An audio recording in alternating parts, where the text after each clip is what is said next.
SMTN.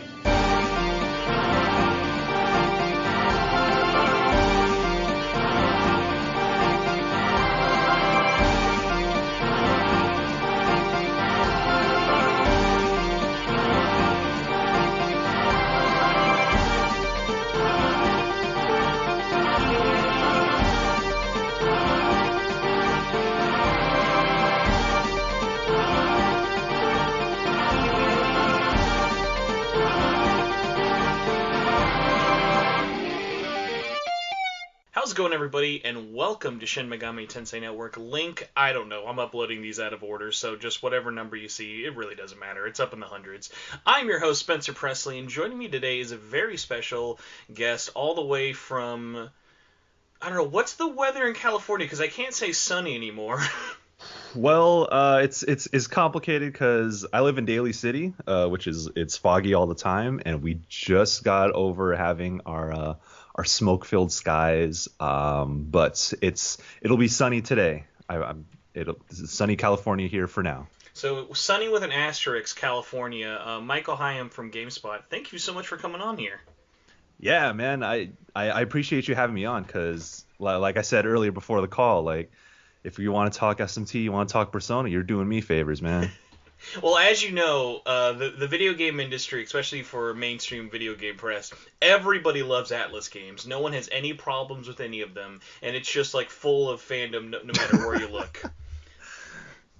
Well, there's some, well, let's get into that. Yeah, That's I mean an interesting that's discussion. also one of the big ones for it, because I mean I think, unless I'm kind of like forgetting anyone that I've had over the past couple years, you are probably like the most well known, or at least write for one of the most well known sites that actually is like an avid SMT Atlas fan or whatnot like that.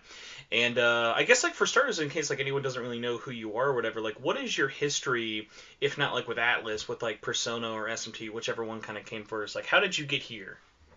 Sure. Oh man. So yes, Michael Higham. I'm an editor and host at GameSpot, and let me tell you about my history with SMT and Persona. Um, okay. Where do I start? Well, actually, it wasn't that long ago. It was actually so I'm a fake fan, and I got into the series through Persona 5, the original release. It's funny though, like. So in April of 2017, my colleague Lucy James, shout out to her.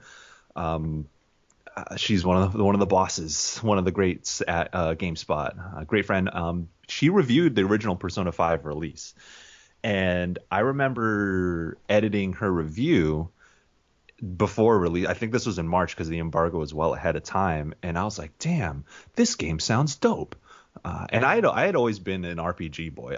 The first three games that I ever played as a kid was Chrono Trigger, Final Fantasy VI, and Super Mario RPG. So I've been an RPG boy since I was 5, 6 years old. And JRPGs in particular really hit different notes for me. But I fell out of, for some reason, I fell out of love and I got more into Western games as a teenager. I became like a more of like a Counter-Strike, Rainbow Six player, or whatever. But then I got back into JRPGs because I had that void in me. So kind of Undertale opened that back up for me, even though it's not a Japanese RPG, but it is in that style, right? I only laugh just because P5 and Undertale had the same birthday in Japan like a week ago or Oh, whatever, hell yeah. and it opened up that thing of like Undertale is like a weeb like JRPG or whatever, and it's so funny because like I get it if you don't like Undertale or if it's not your kind of game, but I had a fun thing of I experienced that game so late because I was aware of it, obviously, like through doing the show. Like, I actually had, and I forget the listener's name, but a listener like gifted me Undertale on Steam and was like, "Oh, dude, you need to check this out." But like I avidly avoid playing any game on PC just because like I've been like I always like do like my work on the computer. I like that disconnect of like a console or a handheld. And I was like, Sure, yeah, yeah. I respect a lot of what it's doing, but like, I'll pass. But then when 8.4 ported it to Vita, I was like, dude, I'm so in for this. It's like my Uh-huh. favorite. It's like my favorite platform. Why not? Let's fucking go. And Yeah. when I finally played it, and actually weirdly last year, like hilariously like 2 years after like buying it, I ended up getting commissioned to review it for like this little fanzine. I Hmm. was reviewing it like critically for the first time, and I was like, man, I had to give this game a 10 just because it was like, Hell obviously yeah. it's not like a perfect game, and like I already have like a complicated thing with scores, but like for Uh-huh. what Undertale sets out to do, like when you're going into that game like is that a game excels at everything it wants to try and be for it. So like I'm totally in like the zone of like I'm all here for what Toby Fox is doing. I'm super hyped for Deltarune. Like everything like Oh about that yeah. game is for it. But at the same point, like I definitely get when people see Undertale just being described as like, oh look, it's like copying like demon negotiating or whatever. Like Oh yeah, so many huh? games lift so many things from other people. Like the comparison, I always get kind of like get cringe at just because it's like it's so superficial. Yeah, yeah. And it does it really well. So, hats off to Toby Fox. But yeah, that was kind of like my gateway back into the JRPG sense, I guess. And so going into Persona, I picked it up day one because after reading Lucy's review, I was just like, damn, this seems like something that I'd be really into. And I watched the our video review too. I'm like, holy shit, I've never seen a game look like this before. This seems dope. And then so I played Persona 5 the original for a 4 month period and absolutely fell in love, man. Like for me, I think the moment that I knew that I was in love was when I made it to the third palace and for Makoto and she came into the party. I was like, yo, she's the one. And then two, the bank theme, the theme song for the bank just won me over. I was like, holy shit, this is the coolest fucking song I've heard in a game, period. And that's after hearing Last Surprise already for throughout like 1/3 of the game. And I just knew it. Like this game is fucking dope. Um, and then through that 4 month period, yeah, I just fell in love because it hit so many of the notes that I feel like I had been missing in games. It got you attached to characters, it made you care about the world. It put you in a position to take action, and yeah, when a game puts you in a gives you a purpose, and you carry that out to the game, and you actually care about the stakes. I think that's when it hooks you. And being able to play this game over a 4 month period, like each story beat, I was able to kind of settle into. I on my bus rides to work, I can like ponder and think about it and let it kind of sit with me. And through that period, it was just like these. And also, I had only moved to San Francisco just that year, or late the year before, so I was still getting settled into a new place at GameSpot. And I was still trying to know people, but I knew the Phantom Thieves. They were the homies. They were by my side. I was changing the world with them in video game sense. Um, Absolutely fell in love. But also to back it up a little bit more, so in after 2 months of playing Persona 5, I was going on vacation to go back home, and I was deep in the game, and I was like, damn, I don't want to leave the game behind for like a whole ass week. Like I need more. I need a way to play a Persona. So the day before I flew back home for a week's vacation, I went to GameStop. I bought a used Vita and I bought Persona 4 Golden. Oh man, And I was like, that okay, would have been the good days of like the Vita was probably like what like $80 and Persona was free yeah, for you back now, and yeah. like now that price is gonna the price of the Vita back then is gonna be the price of Golden now. Yeah, yeah, and I was just like, I bought a Vita just because I needed to play Persona, like some Persona game, and I had watched the Giant Bomb endurance run like way back in the day, and I was like, oh, this is cool. I'm kicking it with like Vinny and Jeff, and I'm watching them play this RPG, but it didn't really register with me that like that was that game or what was happening in that game. I was just like listening to these two dudes that I follow for a very long time just bullshit with each other, and that was a ton of fun. But I picked up P4G. I was like, fuck it, I'm gonna buy a Vita. I need something to fill that that P5 wide void with me, and then immediately just fell in love with Inaba. And like if someone knows me, they know how much I love Chie Satsunaka. Like she is my favorite video game character of all time. And it's she's an inspiration, and so is Erin Fitzgerald. I That love Erin that Fitzgerald is so much. so funny you're mentioning that, and the reason I haven't said the episode title for this one is because no joke, as soon as I'm done doing this podcast with you today, I'm going to do a podcast with Aaron Fitzgerald Oh snap! because Monday is her birthday and my birthday. We're birthday buddies, and we Oh, haven't talked in like I think like 4 years. So uh-huh. I'm gonna do like a surprise birthday episode instead of like Tuesday, like throw that up for like the two of us chatting. So that's really really funny that like she resonates so hard with you. Like that character is like still like if you look at the fandom, like just so special. And I mean, Hmm. there are a few voice actors that like totally kind of live up to like, hey, I love what this character means to me and everyone. But man, yeah, Erin just like kills it with like so many of her other roles. But like the fact that like she still is so cool resonating with that character even after all these years is like so Yeah, special. yeah, man. And so like P4G just like hit it with me, and so I was like I was doing this dual track where I was okay. I came back here to San Francisco, and then I was like, okay, I need to finish P5, but on my downtime, I'm playing P4G. So by the time I finished P5, I was in the middle of P4G, and then by the time I was in the middle of P4G, I had also picked up P3 Fest and P3 Portable. So I was just like, 2017 was this wild year while all I played was Persona games. Um, so yeah, when I finished P5, it was just this overwhelming feeling of having to say goodbye to a game that I spent months playing, spent hours playing, 120, 130 hours of the characters that I grew to love.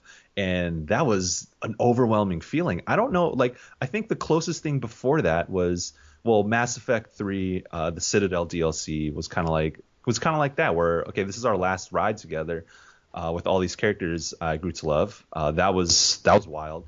And kind of like Undertale 2, where at the very end, if you get the pacifist run, then you can make your laps around the whole world before ending it. But P5 was different because this feels like a real world that I could live in. And for me, I had a very good high school experience, and like my closest friends, like we still ride together, like from high school, like because we did a lot of cool shit. We all came from the same hood, and we ride with each other, and it was kind of like that feeling too, where um, yeah, I went through this whole school year and found like my best friends, and we fucking changed the world, dog. And then now we have to say goodbye. And I think the biggest thing too with Persona as a whole is the music, and that's probably one of the biggest hooks for me is when a game has music that not only sounds great on its own to listen to, it's when the music becomes a narrative device as well. I said this in my P5R review, is that Sunset Bridge, that song, if y'all know that song, it plays when characters have their moment of clarity, when they kind of realize like either what they've been doing wrong or what's been wrong in their life, and then they can take actions to better that for themselves. So that song plays at those heavy moments, and that song plays on March 20th, the March 20th, the last day that you spend in P5, where you have to make your rounds and say goodbye to everyone. And then when that song played, I just broke down, man. I was just like, this is my moment of clarity, realizing that, you know, I in a way this game helped me grow, and that I grew to love this game too. And there are things that I can take away from this game and put into my own life in some small ways, and reflecting on that whole journey that was just so much fun and so invigorating. Yeah, I'll never forget that experience. And so that's like right there, foot down. Persona is and was going to be like my favorite franchise of games ever. And then I still had P4G lined up. I still had Persona 3 lined Yeah, you up. had like a whole buffet of like all of their like games like to still even dip your feet into. By the way, I will always at least kind of stand up for people in terms of don't ever feel bad for like being one of the like the millions of people who like started the series with like 4 or 5, and this like Yeah. goes for everybody. Like look at me for example as like someone who's been doing this show forever. No joke, dude. I beat P5 for the first time ever in 2020. I Oh, beat wow. I beat P5 so late. It was I think by the time I beat it, I just got review code for Royal. So Wow. I rolled into that experience determined to beat it before Royal because I really wanted to kind of have that like critical eye of Hmm. like kind of comparing all the like changes like big or small. Hmm. And it was one of those funny moments for me just because like I was just in such a weird place personally when the first game came out, Yeah. which like I'm sure upset so many people just because it was like I remember I got that game like a month before it ended up releasing, and by Yeah. the time it was like finally out, I was still like so early into it, and it was one of those things like I had a really shitty situation happen in my life, and like that game kind of always reminded me of it for a while, and just like Yeah. finally getting over that, but it was just so funny of like even after all those years or like other attempts of trying to get into it, I think I probably started it after Tokyo Mirage Sessions came out this year, and I Hmm. was like, okay, I've got some time. Scramble's about to come out, so let's start. What is it? Let's start Vanilla to try and finish it before Royal, and then hilariously, my import version of Scramble ended up actually getting here before the actual release date in Japan. Uh, Fun fact: if you're ever importing off eBay, never hurts to ask if you can pay for ridiculously fast shipping. Because most Damn. times it's just small mom and pop stores who will 100% break street date. Because what are they going to do once they've mailed it? Yeah. Damn. Um, but yeah, so I went through this weird process of like with the four Persona 5 games we have right now. This is the order I completed them in. Persona 5 Dancing, Persona 5 Scramble, Persona 5 Vanilla, and then Persona 5 Royal. Did it All like all like in reverse. yeah, and it was like so funny, especially just due to I remember when I finally beat Royal actually one of the first things I did is I immediately booted back up Persona 5 Dancing, which I had played at the time and is its own like huge conversation as a game on its own. But what's so funny about it is I played it pretty much as a like, very much like I have half context for a lot of these songs, but not really full. And just Hmm. replaying it all again, finally kind of going back to what you said with the music of like after actually experiencing these characters for like their true intended story, how much better I appreciated that game and all of the music. Yeah. Yeah, definitely. And talking about dancing games too is like I got in 2017. Like, yeah, I played P3. I fell in love with P3 and P3 Portable through the female main character route, which is she's an absolutely lovely character. I love her. She's probably my favorite Persona protagonist. But then, yeah, I got into P4 dancing. I've been into rhythm games for a very long time, and I love like playing the highest difficulty, getting perfect combos in rhythm games, and that was absolutely fun to have P4 dancing. And then when P3, oh my God, when P3 dancing came out, I lost my shit because these are like remixes of so many good songs from P3 revitalized for like a new generation and with the character models and like the places being redone in 3D. Like I reviewed P3 Dancing. That's one of my favorite reviews too. I got real emotional about that, man, because Hold up, that's I gotta ask actually, because I actually ended up reviewing Three Dancing as well in the year uh-huh. 2020, for God's sakes. But hey, at least there is now a single review in printed media form somewhere of a Persona 3 and 5 Dancing review. For GameSpot, did you guys split up the games for the review, or did you guys basically act each game as its own review? So on editorial, I wrote two separate reviews, but for our video, well, our video review was one video, but I evaluated both games separately. So that's how I did it because I felt pretty strongly about giving P3 a higher score just because it like to see P3 and the new generation meant a lot more, and I think that the social link stuff in P3 dancing was a bit more meaningful to me, and I thought the remix, having the remixes, was a lot more. I feel like the remixes in P3 were better than in P5 dancing, so I felt pretty strongly about having both of them separately reviewed. That's interesting, yeah, because when I was trying to kind of choose what I wanted to do with it, it was like I see the points for it and I see why you would split it up, but especially for this one of like I want to talk about both games, and I think you can still kind of wrap that into one review, especially now when like those games get discounted all the time, and Yeah, like no one's going to tell you if you're going to buy one, don't buy like the bundle that comes with all three. yeah, it's like So Endless Night Collection is so also a package out so there. like So it's just one of those things of like, hey, obviously four is its own thing and it is like its own like definitely like creative creature, but like even when you're playing three and five right next to each other, because I remember because I remember as soon as I got in the English codes for three and five dancing. I had just platinumed it in Japan like a month ago. So I Mhm. was like, okay, I'm gonna just like go like insane mode on this and just like burn through like both games as quickly as possible for the platinum. And I like actually recently found out I thought I was the first for both, but I did three first. So Mhm. unfortunately, I was first for three, but I was second for five. I ended up like finding out because it was one of those dumb things of like no one's gonna like want to burn through these as quickly as me because those are like still pretty grindy platinums. Sure, But yeah. like when talking about them, and even when looking at them, yes, you can kind of talk about the difference of the music or the quality of what you think of the remixes or even the track selection. But it is one of those things of when you're playing through that game, no matter which one in whatever order, you can tell that these games were made in the exact same environment, wrapped in the same kind of wrapper. They just have a different aesthetic and flavor to it. Oh yeah. And it's just one of those things like it never kind of shakes that feeling of it of like you always feel like you're playing a Pokemon Red and Blue situation Sure. of just like, hey, these are basically the same game. We could have made them the same experience, but let's be real, we tried to sell them for twice the money. And I mean, hey, they found out that that blew up in their faces, and they haven't done it since. So I'm sure they learned their lesson.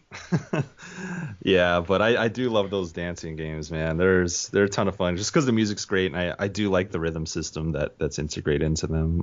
But yeah, to kind of cap off the path in which I fell in love with Persona. Yeah, so I went 5, 4, 3, and then Q.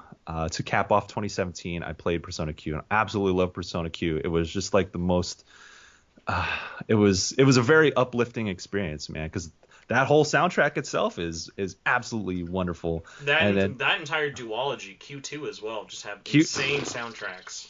Q2 is one of the best soundtracks of all time. Holy shit. The way oh my don't even get me started on the Q2 soundtrack, It bro. gets even more sad when you realize it's one of the least played Persona games of all I time. know, missing out on such a beautiful soundtrack, man. They put a lot of effort. Even 2019's Persona Super Live was built around the Q2 soundtrack, and that was awesome. I love that shit because I love the Q2 soundtrack. But man, it's a shame that it was. I understand why it's a 3DS game, of course. I was fine with that, but I feel like it did lose out on some mass appeal because it was, a 3DS game that came out in 2019, and it's a little weird thing. But man, do I love PQ2. But yeah, It's funny that like your first thing is that a lot of people missed out on doing it being 3DS. The big one for me has always kind of been that whole game's big mark on history will kind of always be um, so many of like what makes Q and Q2 special is those characters and seeing them Mhm. like together and interacting. And just the fact that it didn't get a dub financially, obviously, yes, it made sense. But like, Yeah, like having the entire Western audience just not have an opportunity to see those characters because at the end of the day, like on paper, if you say yes, Yosuke is the same in Japan as he is going to be in America, but like Yosuke, his voice actor brings a totally different emotion to me as a yeah. person than when I hear the Japanese one. And so many people like you immediately just kind of lose that feeling of like, oh, it's not as special. Like those like going back to Aaron, it's like like we associate those actors with those portrayals for a reason. Yeah, yeah, I definitely feel you on that. Like, it's funny you mentioned that because like when I play Japanese games, I tend to go towards the Japanese voices. But Persona is a situation in which we only had English options for 3 and 4, and then 5 I played in English just because that was like the default. And I think the English voice acting across the board in these Persona games is on point. It's really good. It doesn't feel out of place. And so you kind of fall in love with the English cast. It's funny when I played PQ2 is that I read every line in the English voice cast Mm-hmm. like in my head. I Like 100 yeah, I when I see 100% get when I that. read the text for like Chie talking, it's Aaron Fitzgerald in my mind. When Yosuke's talking, it's Yuri Lowenthal in my mind. And that's really funny. Just because they have such distinct voices and distinct personalities that come through in the voice acting, is that I was able to do that and kind of get over it a little bit. But I definitely yeah, I hella feel you on that. Just out of curiosity, sort of leaning into SMT now, I want to pick your brain with it. Did you play any Strange Journey Redux at all when that came out? No, I didn't. So that game also suffered from Atlas saying, "Fuck it, this is a 3DS game. Why would we pay for a voice cast?" But like, for the fans, like that one hurts even more than Persona Q2 because that Oh, game never had a dub, obviously, in the DS version. And this is one of the few SMT games that does not take place in Japan, has a very multi-ethnic cast, hmm. and to hear just like all of these different like ethnic people all just be, oh, it's every Japanese anime voice actor you've ever heard, hurts like so bad because like Oh man. we'd always like when the game got announced, just like thinking like, oh my god, like this would be so great of like who's going to voice like Jimenez or like different aspects and stuff like that, and did you have it just be like, oh, it's Japanese Solid Snake again, cool. Oh man, that's interesting, man. I gotta check out Strange Journey. Heard good things about it, but man, that's a unique perspective. I gotta check that out. Yeah, especially just because like it's such like a cool outlier, and just due to like its setting is a really big one. But I mean, it's got a very special place in a lot of fans' hearts. That's actually one of the rare games though. Of if whenever you do decide to check it out, I would say if you're definitely not like a presentation snob, Hmm. DS heavily recommend that over the 3DS version. Oh, That was one of those rare cases of Atlas kind of missing the mark in the remake of it wasn't really the core team coming back to work on it like they have with a lot of their other games, and the yeah. team kind of emulating it was definitely coming across at different values. So like on paper, it's gonna look like people complaining like, oh, they got a different artist for the looks and the soundtrack's different, but it's just kind of even just like tonally and sort of feeling wise, like things. It's just the kind of like, yeah, if you want to play it, the 3DS version is very competent and whatnot for it, but like the best way to experience that one is the original, which is funny because like other stuff like Devil Survivor or even the original Persona games and stuff like, no, I would never recommend the originals. I would like I'm Right. usually in the Yeah. camp of like, yeah, play Golden, play the PSP remakes, like all that stuff. Yeah. Yeah. That's wild.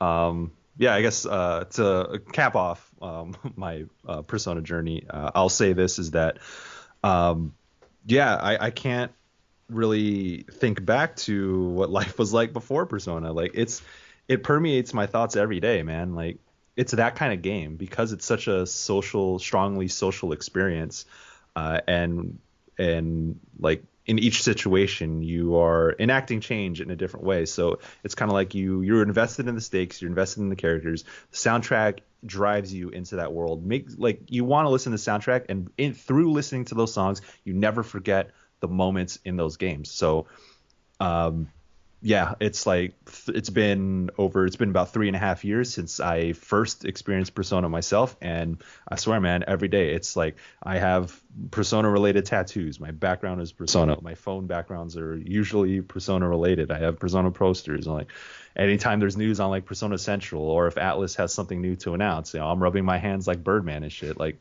it's pretty wild, like how prevalent the series is in my life.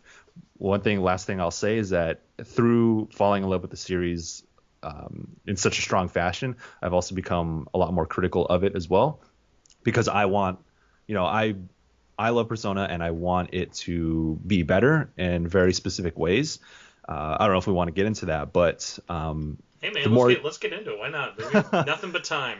All right, yeah, sure. I think throughout my life, I've been quite progressive myself, and as I grow older, I've only become more progressive We, as I. we, we, we know. That's why I said you live in California. That was the hint for everybody at the beginning of the show. Sure, yeah, but there's a lot that goes into that, and being in the games media, I kind of like I grew up like the games media helped me. At least the people I associated with in media have definitely helped me see different perspectives, and I've learned a lot about what trans folk are concerned about, what LGBTQ communities are concerned about, and I think that you have to admit that Persona doesn't always hit the mark in those regards, even though they try. Like, so the thing when I first played Persona 4 Golden, I was like, oh wow, this game is really going for it. It's bold as fuck, because incorporating characters like Kanji and Naoto. I love Kanji and Naoto. They're like some of my favorite characters of all time in video games. But after I'd finished the game, I was absolutely in love. And then when I go back thinking about it, reading a lot of the critical responses to that, I'm like, oh shit, I didn't see it that way. Now I do. And I understand why folks see it that way. And It's not unreasonable. The criticisms are not unreasonable. And I think that I said this in my Persona 4 10-year anniversary write-up. I kind of did a retrospective on P4, and I said that to truly love something is to be critical of it as well. So you can't. It's not as much as I love P4G. I'm not going to overlook where it falls short. Oh, dude, like I 100% know what you mean. Like my favorite character in the entire series is Yosuke, and he is not like without fault on his own end. Yeah, exactly. But it's like I think it's such a great point of like, yeah, you can still love these characters, but also like kind of be aware of like either character flaws they have or the flaws that went into the writing style to like kind of tell those characters. And so like it is this big thing of like you don't want to just be on one side or the other though, like because nothing will start a groan fest more on Twitter than the people on there who will just kind of blindly be like, oh man, I can't believe they wrote a terrible gay character like Naoto and Kanji, because like that is not like the takeaway that should be there for it. You can obviously talk about it with those themes and characters and stuff for it, but it's definitely not like a black and white issue for it. But like that is one of my favorite things, especially getting to talk about like the series as often as possible, of like talking about what they're doing right, what they're doing wrong, kind of talking about the direction they're going in. Like, I'd love to pick your brain. How did you feel about the dialogue change in Royal, specifically with the RAP Beefy Trendsetter? Oh man, that's that's a big question. So in original P5, I was not a fan of it. I was like, this is not right. Albeit it's a small part of the game, but still it did not need to be in the game at all. And the fact that it was there in the fashion it was really fucking killed my vibe in those moments. I think it was like totally unnecessary. It's like, oh, haha, look, a flamboyant gay couple are acting low key predatory or even high key with Ryuji, and I was like, this shit ain't cool, man. So then with the changes to P5 Royal, I actually I interviewed Yu Namba, who's the I think he's the local one of the key localization producers for Persona for a very long time. I think Yu Namba's been with Atlas for like 20 plus years at this point. Yeah, you started with Eternal Punishment back on PS1. Yeah, that's right. Yeah, we talked about that, and then he was like, look, like we tried our best to, because with localization, they need to do back and forth with Japan just to make sure that, this is cool. We want to do this. Make sure they, get those things right, but also make sure that Atlas Japan is also cool with it, getting those approvals and all that. So he was like, I think that this is the best that we can do in our situation, and it is what it is. And we understand why that original dialogue was not great. We heard and we understand, and I think like that much is true. Like he was straight up with me, or with like anyone who talked with him, and I definitely see the improvements in the P5 Royal version of those characters. But I think that it's a lot better, but I still don't think it's good. I still think it's like it's like in P5 original, it's like, okay, these are harmful. They're harmful and predatory, and then now in Royal they're stereotypes. So yeah, it's like the lesser you're of two almost evils. sugarcoating it more like nicely than I'm like kind of surprised, just because like for me, I never cared about the original in a sense of like, listen, the game has like stereotypes after trope after trope after trope. Like just look at the beach scenes or like anything else. Like there Yeah. are many things with it. Like that stereotype of like predatory, like overly flamboyant gay guys, that is a huge thing throughout all of Japanese culture. Just look like any anime. Yeah. And it's not to Yeah. like give it an excuse, but it's just like that's where the head mindset of like people writing there is, because that's like in their face all the time. But like Yeah. the changes rung so hollow to me in the West of just like, so if anyone doesn't know, they basically change it from two gay men going up to Ryuji, basically being like, "Come on, hang out with us." Like basically just like they're picking up on him, and they're not taking no for an answer. They take the exact same premise, and they're just making it now two cross-dressers trying to like, oh sorry, two drag queens trying to like get him to like join in with them. And I'm like, okay, so instead of throwing Ryuji under the gay predatory bus, we're now just throwing all drag queens and kings under the whole bus. I'm like, obviously the scene, I don't know if you're aware of this, the scene did not have a dialogue change in Japan. It is the exact same scene Oh from yeah. vanilla. So like they're kind of stuck there, and obviously the internet pitchforks are going to come out either way if they change it, remove it, or do anything to it, or Hmm. leave it the same. So they're damned if they do and damned if they don't. But it just kind Right. of sucked that like you went through the effort of changing it, you're still harming somebody in the process, and people are already just mad that you changed it and kind of caved for nothing. Because it's like it goes back to like you're damned if you do, damned if you don't. But it just sort of sucked because I hated that we made such a big deal out of guys we're listening or wanting to change, like we're open to this, but then at the same point, like obviously I wasn't at the preview event when like the Atlas staff was there for P5R, but my Hmm. immediate first thing would have been this. You knew that that was not a publicly loved like moment, the moment that came out in the West, and that game Hmm. has been out for almost 3 years. And you're saying if you guys want a PC version of this scene, you have to buy another game. Why couldn't you just patch that into the old one then? If you have such moral obligations to change it, why is it still the same? And hey, guess what? PlayStation 5 users, you're gonna get that gay predatory scene still. They're not patching that out. Oh man, yeah, I think those are fair points. I definitely feel you on that. But yeah, I personally, I think that those scenes should just not exist at all. Hmm. If they are going to exist in that fashion, whether it's P5R's version or especially original P5's version, is that you can do without them, man. It's like for representation, like if you're not going to give like if you're not going to give faithful representation to a group of people, then don't do it at all. Like I personally wouldn't want to see like Filipino characters in a game who are like either there as punching bags, or if there's like Asian stereotypes, like if a Western game incorporated Filipino characters in there and or harmful stereotypes, like just don't include us at all. Like Uh, like an, so like another JRPG example. Imagine how horrible the cast of Final Fantasy X would be if every member of Wakka's tribe sounded like him.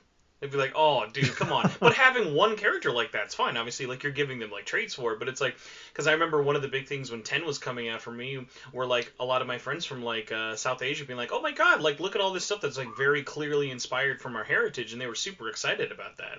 So like right, stuff yeah, alone of like it, like you can, and I mean just look at it like in recent gaming news. Like look at the clip that's been blowing up of, and I forget who it was, but like this guy was reacting to the Miles Morales demo of just like all the yeah. Puerto Rican like representation of like it is so like he wasn't walking past a monument of like here's the Puerto Rican gods, we're bowing down to them. It was just like actual representation of that Yep, culture. Like you're not yep. bending over backwards. It's just like give them a bit of an inch and like they'll be happy with whatever. Yeah, and yeah, you mentioned the Miles Morales thing, and that shit. I'm not Puerto Rican, I'm Filipino, but like that feeling of seeing that, like walking through New York and seeing, Puerto Rican flags and those communities, like in, like the South Bronx and in Brooklyn, like those communities are there and to shine through. So it gives that game a high level of authenticity, and a lot of people who identify like, yo, my world, my actual world is being represented in like one of the biggest franchises. That's such an incredible feeling. And then so to back it up into Persona, so we'll see your like to see you represented in the game in a poor fashion I can't imagine what that feels like. So when I say that I do love Persona, I mean that also it comes with the territory that you need to understand that, like I said earlier, and like you mentioned earlier, is that, to love something is also to be critical of it and to recognize its flaws and not hand wave it. I think that's important. Is like, yes, I can love a game, but if I'm going to act like those problems don't exist, then I'm not really looking at it in its full picture. So that is, it's a tough thing. In some respects, Persona makes it real hard for you to love it, but despite that, I definitely recognize those things. I understand those things, and I'm always willing to listen to those criticisms. I mean, and hey, going back to what I was saying about not everything being like black and white, good, bad, or whatever in terms of representation. All jokes aside, Royal has one of my favorite gay storylines ever with Akechi and Joker. Of just like, man, if you want to ham it up into like the most homoerotic friend rivalry story ever, those two are my favorite part of the entire game. Like that whole thing is just got like you could cut the sexual tension between those two with a butter knife, and I was here for the entire journey, which is just like so funny. Of just like that. All joking aside, even if like because obviously whoever wrote that, like the context is even there in the original version of Royal, but it's just one of those things of like, man, they're super like leaning into it because like they know there is like a fandom who like ships like those characters together Yeah. for it, but it's just like it's so funny to me because like imagine if it was like just something of like, yeah, if you want to, you can just go into it because like they've talked about like gay characters before with things like Persona 2 and handled it pretty well. Yeah. Yeah. Yeah, it's funny you bring up Joker and Akechi. I mean, we're free to talk about spoilers here, right? I mean, I would say bar anything super super hard from Okay, third sure. semester, but yeah, like for All the right. most part, go for it. Okay, yeah. Well, I don't think I was gonna get into it that hard, but yeah, the Joker and Akechi is funny because like yeah, there's definitely that implied tension. I do wish they if they're gonna if that's gonna be a part of it, I do wish they leaned into it a little bit more explicitly. But there was one thing I was gonna say about the ending to the third semester that really like killed me about Joker and Akechi shipping. That was like really such a nice touch, such a nice subtle touch, but not gonna say it. Are we talking about the calling card scene?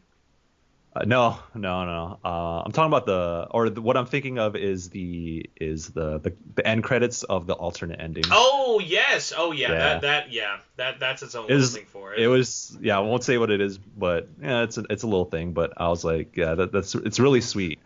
I think it doesn't necessarily have to go hand in hand with like shipping them as like two gay characters, but I just thought that there's a genuine admiration for each other that I think is one of my favorite perspectives or one of my favorite aspects of P5R is that it was an opportunity to recontextualize Akechi because there were moments in original that I thought like, okay, he could be a cool character, but to me, he's just like, he's kind of a piece of shit, you know. It's so hard to do a forced manual social link character and have it be done well.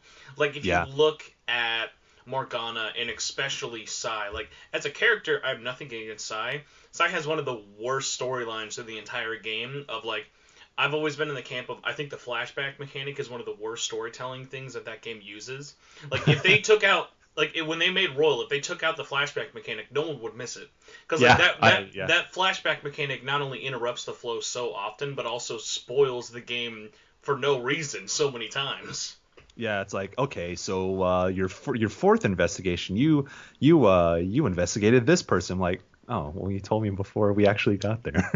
Hmm. So yeah, I definitely see that perspective. I do like, yeah, I do like Saya and Morgana, but their social links, their confidant routes are, they're just story progression, which is fine. But yeah, I definitely see your perspective on that. But man, yeah, they really.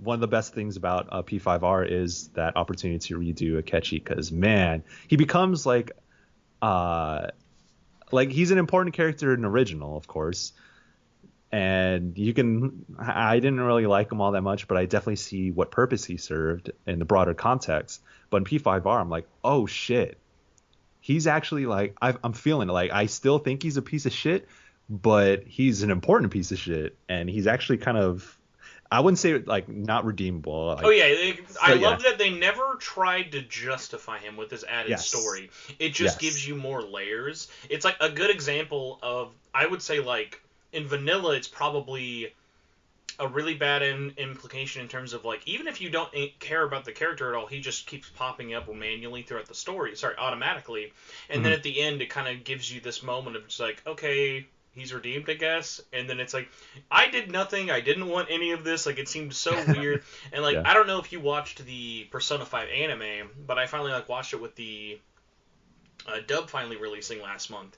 And that hmm that anime does like the worst choice of just like, okay, we're going to put Akechi in every episode. And it's Right. like, but you're still just doing the same problem of like you're just shoehorning him in here without like us actually getting a chance to like choose if we want to kind of like give him that like forgiveness or whatnot. Of just like you're like basically just like making him, like they're basically just trying to make it happen, and it's not going to happen Yeah. by throwing him in every episode, which is like such a shame because like then you just look at Royal and like the small changes they do with his confidant like route and stuff are so almost kind of minor, but like have so many different payoffs and so many different kind of levels that I appreciated. It actually retroactively makes other aspects of the game look bad. Like I mentioned with the automatic confidant routes, it's like they when they are excelling in Royal, they are like hitting on all strides. But then you Yep. look at the aspects that they didn't change, and it just immediately looks lazy. Or you can say like, oh, okay, we just didn't put any money into this. Yeah, I mean, P5 is such a huge game, and despite it being a re like an opportunity to redo a bunch of things, they can't touch everything. But I think that they with P5R they really hit the important most of the important bits, and that's what I love so much. It was like a chance to, because this is the first time that I with Atlas's history of re-releasing their games, this is the first time I like played the original first, then played the remade version afterward, and then just seeing the stark differences between the two is it was a great experience, because like I got to play my favorite game twice, and I got to feel that wave of emotion twice. And not just like replaying the same version of it. So I'm really glad that Royal exists, man. If not for all those like for Kasumi, she's a really good character. I wouldn't say she's a great character, but I did appreciate what she brought to the table. Just the revamping of Akechi's storyline was like you said, like the changes are kind of minor, but they are very impactful. Because they come in at such pivotal times of the game and recontextualize broader pictures of a game. And man, Maruki, oh my God, So great, he's so great. what a character, man. The amount of things that I wish I could just talk about, like with like that character, Yeah, especially because man, he is such a roller coaster of like on so many different levels. But yeah, that character shines in a level that I'm like, man, where was this writing in terms? Like I remember when I did the third semester from beginning to end, my repeated thought was, where was this level of storytelling through all of Persona 5? yeah, It's like I yeah. popped in, like I'm like, hey, it's great that this is the best like story in the game, but I had to play through the entire game to get to the story being this good. But like that's a bigger conversation. I actually want to like kind of set the wheels back and sort of talk about the process you sort of had with not only Hmm. reviewing Persona 5 Royal, but like wind me back to 2019. So P5R gets announced. What Hmm. is your initial reaction as like a fan? I'm like hell yeah. I'm like hell yeah, because I had already understood what the differences between P4 and P4G were, and I understood what the differences between original P3, P3 Fest, and P3 Portable. So in my mind, because they came out the gate, because P5R was, I think, first revealed at Persona Super Live 2019. Because I So remember so I was, technically it was actually like teased in 2018, but that was way oh, back when all right, we had were those teasers of Kasumi, which R.I.P. Femme yes, protagonist. Dream. Remember when everyone yeah. saw her like, oh my god, finally another femme? Oh, it's just in the new girl. Okay. uh, yeah, but it was funny because with GameSpot, like we can produce articles, content, features in any way we see fit, as long as it serves a purpose for the website and our audience. So I'm like, yeah, I mean, like, Persona's dope. It's a huge franchise, and I know it like the back of my hand. And so when that announcement was made, I did like breakdowns. I was like, okay, trailer breakdown, music breakdown. Like, oh, this is what this song means. Oh, maybe this is what this little teaser means. So I was really excited for it, because it's like P5 was already like one of my favorite games of all time, and then knowing Alice's history of actually revamping a lot of things of those games, like, yeah, some people be like, oh, they're just trying to like cash in. Like, maybe they are, but like, hey, I'm here for it. And but at the same time, I was like, okay, this game, like, if P5R is going to exist, it needs to justify its existence. Like, it needs to be these revamps in this game need to be significant enough to warrant a re-release, a full price re-release. And I really felt that way. But yeah, back in 2019, those are the things I was keeping my eye on, whether it's like new trailers that came out and just kind of like breaking down all the little things that I saw. But it was all pretty hype throughout 2019 when that information was being doled out. But yeah, I was, I don't like to put things on a pedestal before they're out, because I think that's important, not just for my job, but just like, you got to see something first before you say anything of value about it. So I definitely kept that in mind of when I was playing through, as the preview rollouts and as I was actually playing the games, like, okay, like, are these changes actually meaningful? Are they significant? Do they? I actually, because you went to the preview event, I need to ask, what was your not takeaway from playing that event, but as like someone covering that in the media? Mhm. How did you feel about that event as a preview event? Because for someone like me, and I am very biased because I was not there, so obviously yes, I have a big chip on my shoulder, but Yeah. I remember as someone covering it, because I did this thing of I read everyone's reviews. I reviewed all of the previews. I was like, Sure. okay, this game I knew was done. I knew the game was done. I Yeah. knew it had already been submitted to CERB. This was very un-Atlas to fly a whole bunch of people out, have this big party, and kind of mock it up as a preview event, when in reality, on the outside, it always sort of felt like a launch party for the Atlas staff, where they just kind of invited people to play. Uh-huh. And it was one of those things that I remember reading the previews of, like, their choices of what to highlight in the game, for me, was so frustrating of, like, it's so kind of paper thin in terms of, like, okay, we're going to give a 5-minute cutscene with Kasumi. We're going to show you a boss fight, so that obviously you can see what the new thing is and kind of get an idea of the grappling hook and sort of do stuff like that. But what was so kind of heartbreaking for me was knowing what I knew out of the actual changes from the Japanese release, without even knowing any spoilers, was just like all of these little things that was just like all the preview events, when you kind of boiled them down to it, just sort of like it sucked that it's Persona 5, but there's a redheaded chick, a grappling hook, and it's now $60 again. And it just kind of sucked because it was just one of those things like there's so many other cool things you can sell about it. Yeah. But it's so hard because the meat of that like meal is all spoilers and all at the post game of the thing. And also spread out across a 120-hour game. Exactly, and so it makes previewing that game such a weird thing of like, okay, what was the sort of big thing from that outside of just like obviously getting people's hands on it, because all the public events for it in the lead up actually ended up getting canceled, so no one outside of that event ever got to play the game publicly before it. Oh wow, yeah. I think any long RPG, especially a re-release, those games are impossible to preview. I just think like it's such a weird position to put in, especially because like the actual hands-on preview time was like, damn, I can't recall. It was like an hour. You had like an hour. Yeah, it was an hour. We had an hour to go through like 5 different saves that had like some new things sprinkled in them. So it was kind of difficult to suss that stuff out because like I'm on a time crunch and I'm like video capturing. Yeah, like so. When you're rushing through, like when you're rushing through Kichijoji for like 15 to 20 minutes, like what are you going to tell me besides there's darts?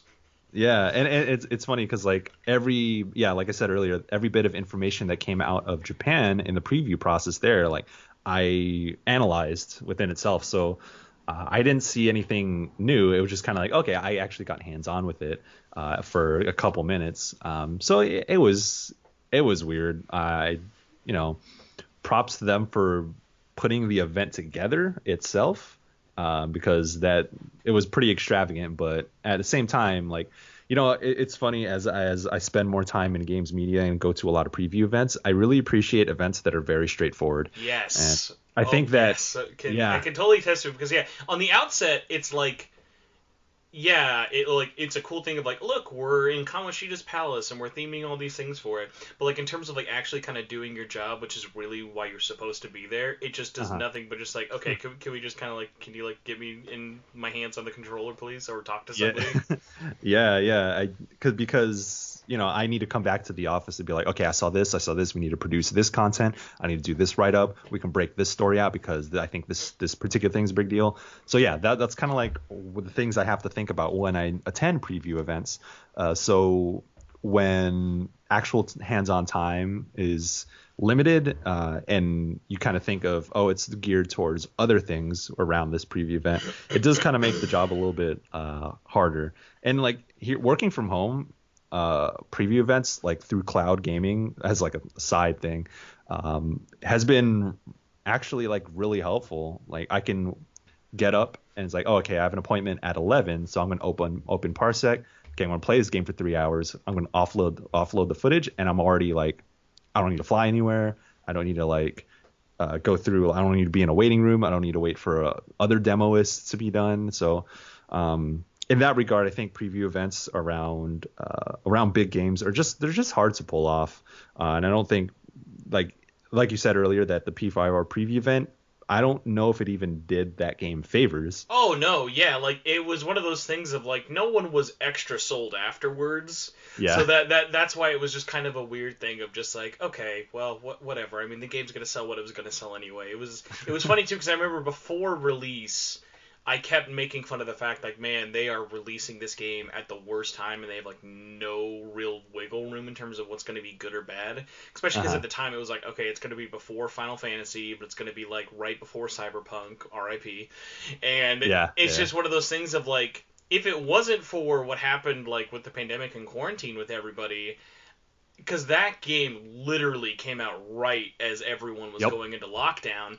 It was one of those cases of just like, okay, it's a long game, it got a lot of high review scores, and nothing else really of note that's kind of in its sphere. Because like Resident Evil was really the closest thing to it, and like, hey, if you're going to play Resident Evil and you're going to play Persona, you're not going to let one stop you over the other. Yeah. So like they're just so in their own ecosystem. So like I'm sure that game got a really, really big sales bump for it now, but like even 6 months after its release or a little bit under, it's one of those things of like you're not hearing about it now. It's not like people are still talking about Royal unless you're kind of actively seeking it out.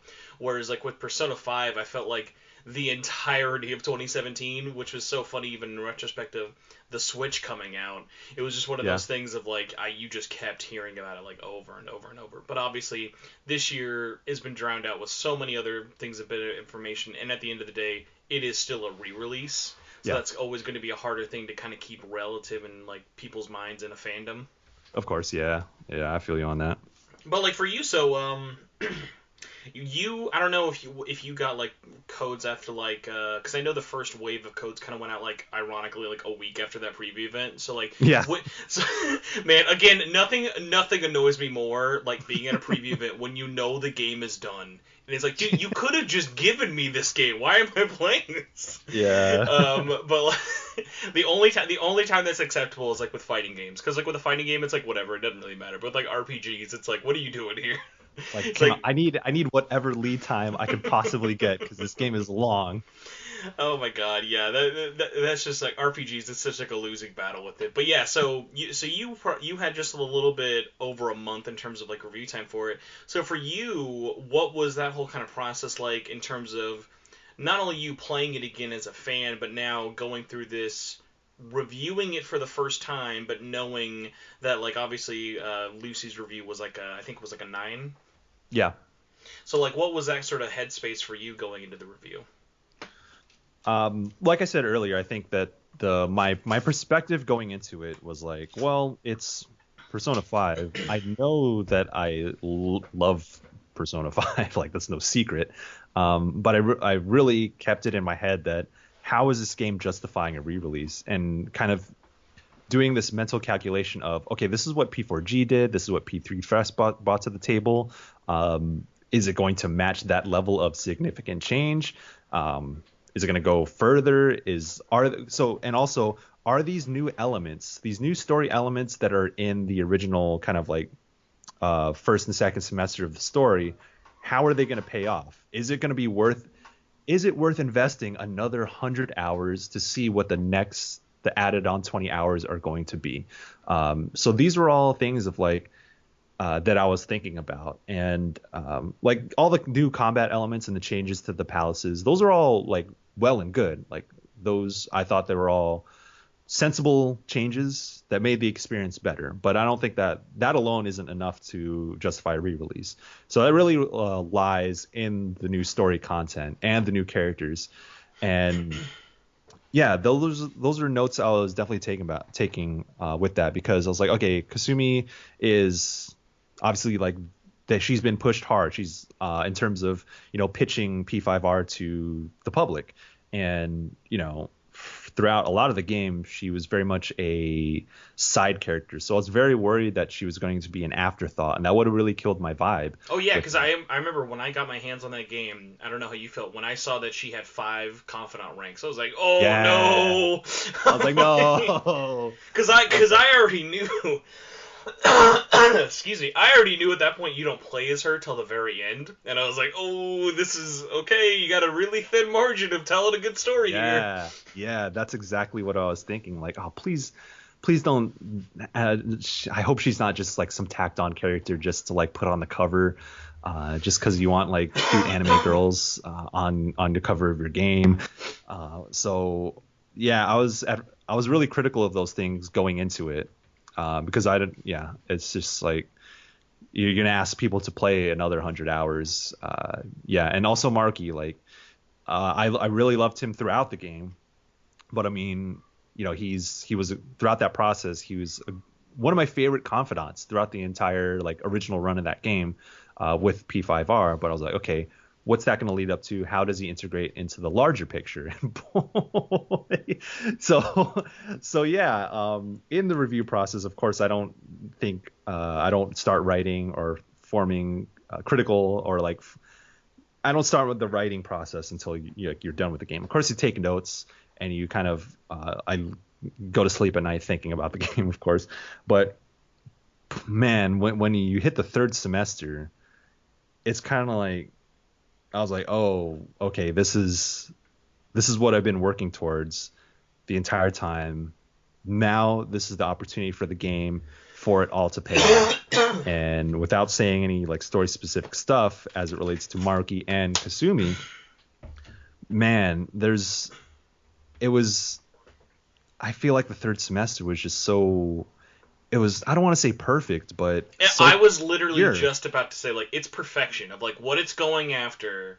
That third semester is all killer, no filler, in all the best ways. Of, like, yeah, you can say it's very story-heavy, but, like, you've got to be. And then at that point in the story, it makes sense that you're not going to be going into the palaces, really. And it's, like, that...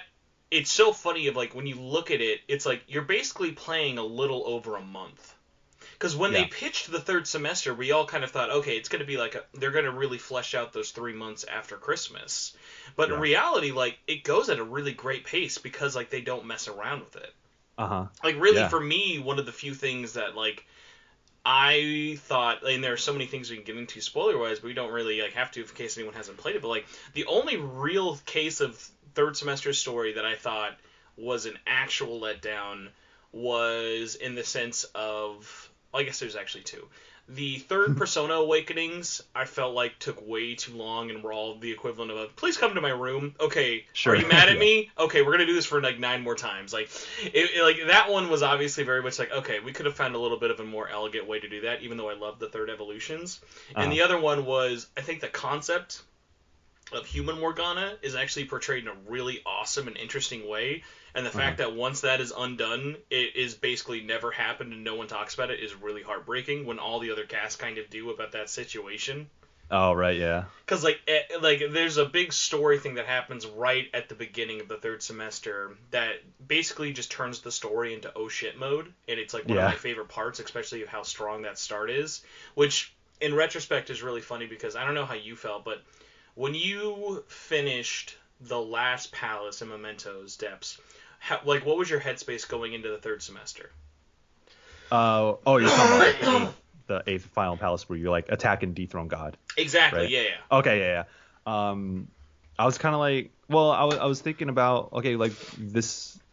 In a way, I was expecting, okay, the new content maybe happens between 7 and 8th palace, or between 6 and 7 palace. But I was like, because they tease it throughout that you go to that construction site and it's teased, and you even. I think you go to it You in get a demo. October. You get the demo of the palace 2 months Yeah, before. in October you go there for a thing. I'm like, okay, when are we gonna go back to that thing? So as I killed God after the eighth palace, I was like, well, where do we go from here? Like, how's this gonna pay off? I hope it's not tacked on. But on December 24th, when the switch flips, I was kind of like, it was such a cool feeling because I feel like, oh, Persona is a game that I've been thinking about for 3 years straight. And now this is like a recontextualization of something that I thought I knew inside and out. It was such an exciting feeling, like, oh, this is a completely different playing field, and this is all new stuff in a world that I already love. So going into it, I was trying to savor every moment. Of course, I had to like go about it at a brisk pace because I needed to do my review, but I was just, taking each day like taking my time with it because I wanted to like make sure I got all the third evolutions. I wanted to see what's different with these dialogue sequences here. When I went to the palace, I want to make sure that I explore every room 100%. And I was just filled with excitement that this is now what Persona 5 is.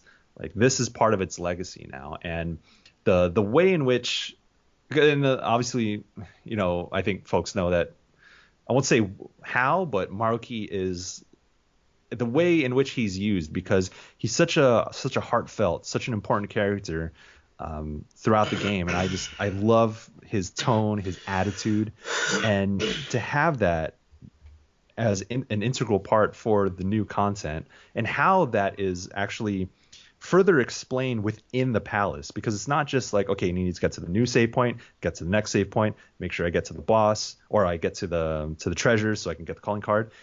There are critical story beats that are woven into the palace that and you don't get the full picture until you actually finish the whole palace. So, and throughout Persona 5, each villain that you fight and change the heart of are like unequivocal pieces of shit. Like, yo, Kamoshida can get it. Fuck that fool. Kaneshiro, fuck that fool. Madarame, fuck that fool. Shido, fuck that fool. So like throughout the game, it was this constant wave of like, I just want to like beat the motherfucking shit out of all these bad people who make the world a shitty place. That was the tone throughout. So the massive tone shift in the third semester it's this weird thing because it has to work in the context of P5 given the tone of the rest of the game.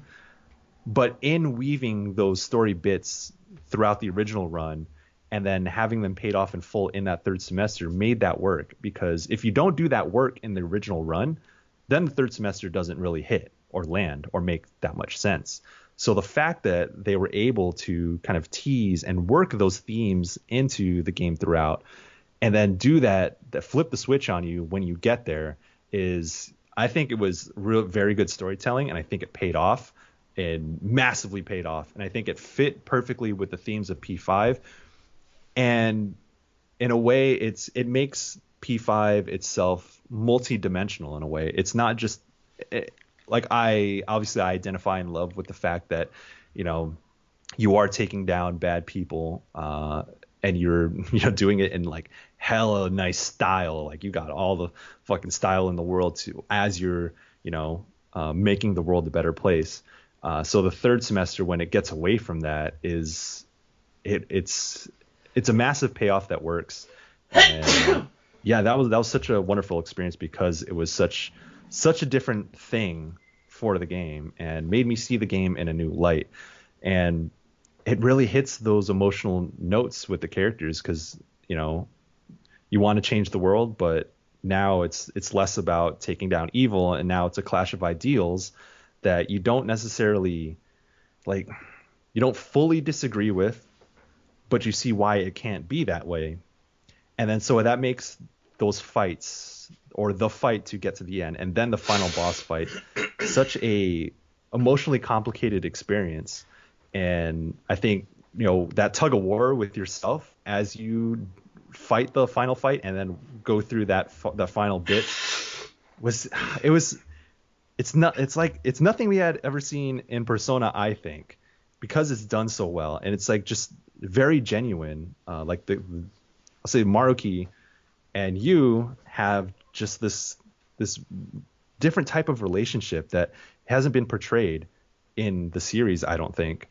And to see it just nailed perfectly, and with the integration of the recontextualization of Akechi throughout all of that, it's just all these different notes, all these different perspectives that feed into that final moment. It just makes it so worth it, so dense, that the third semester itself, like, it justifies its existence 100%. And to see that pay off, and to hear the new music, and the way the new music fits into the soundtrack, fits into the new narrative themes. My God, like, you know how when you get the path to the treasure, you go back to you throw the calling card, and then you go back and Life Will Change plays. The new song that plays, I believe, is probably my favorite song in all of Persona. Oh yeah, and like hands down. When that hits, it's like, and it's played at such like moments of like, it means really, really powerful. Like it's like the weight behind that is so much more different than every other calling card in that final play. Which is funny. I had a bit of an argument with a friend on here. I think it was like 2 weeks ago or so, where he's like, "Oh, the best song in P5 is 100%."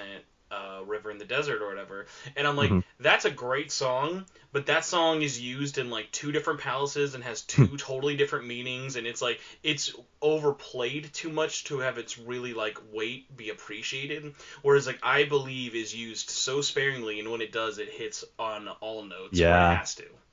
Man, just when you go back to the final palace and that song plays, I was just like in tears. I was like, I can't see the UI menu because shit, man, like, tears is in my eyes. And like the lyrics of that song are just like retelling, or just kind of like spelling out the struggle that you feel, the conflict, the inner conflict that you feel about the thing that you need to do in that specific moment. They really go for this grand scale style of storytelling with the third semester, and I think it's done near perfection, I think. And yeah, man, it's. I mean, I couldn't agree more, especially because like when you're playing through that last palace, you can tell where 80% of this game's budget went. Like, they saved it for the end of this game. And it's just so funny, especially, like, hearing your, like, talk about it, because for me, I will never forget beating the Holy Grail in Royal. Because remember, I just rolled off of Vanilla.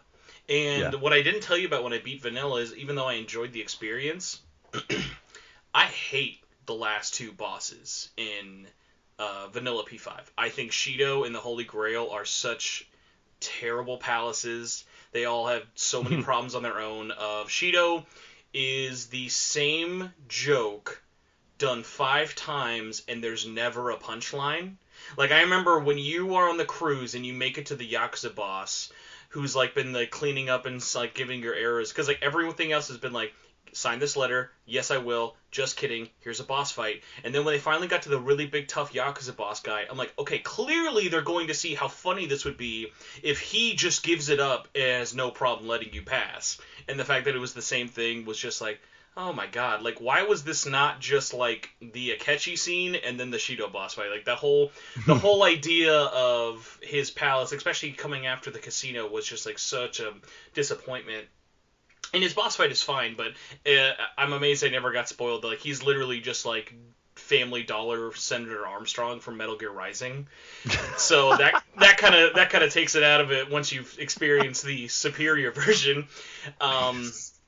But then going into the Holy Grail, I actually thought Shido was the end. Yeah. And then going into the depths of Mementos as a palace, it was just such a slog fest of, this is so long. This does not need to be, like, why am I going through 7 floors of the same story beats just to do a boss fight? And then when you get to the, like, bits with, like, taking everyone out of the Velvet Room and having the, like, it goes back to the third evolution talk. Like, I hated having to go to everyone's room to get my third evolution. that moment at the end of Persona 5 in the Velvet Room, you're doing that just to get the final boss fight started. Of like, Right, yeah. have the same conversation with everyone in the jail cell, and it's like, oh my god. And so like that game ending as a boss was like, good Jesus, man, there's no weight to anything, and you're making this so epic, and I'm like, can we please end this? But thankfully, the actual like ending, I appreciated where it went, and obviously it's about the journey, not the destination. So as a takeaway, P5 is still a great game. It just, I thought the original will always just be such an example of, wow, what a waste of potential for a story. But trust me, this is not the first or probably last Atlas game that falls apart at the end. So going into Royal, the two least changed palaces in the whole game, of course, were the final two in vanilla, which made me want to pull my fucking hair out.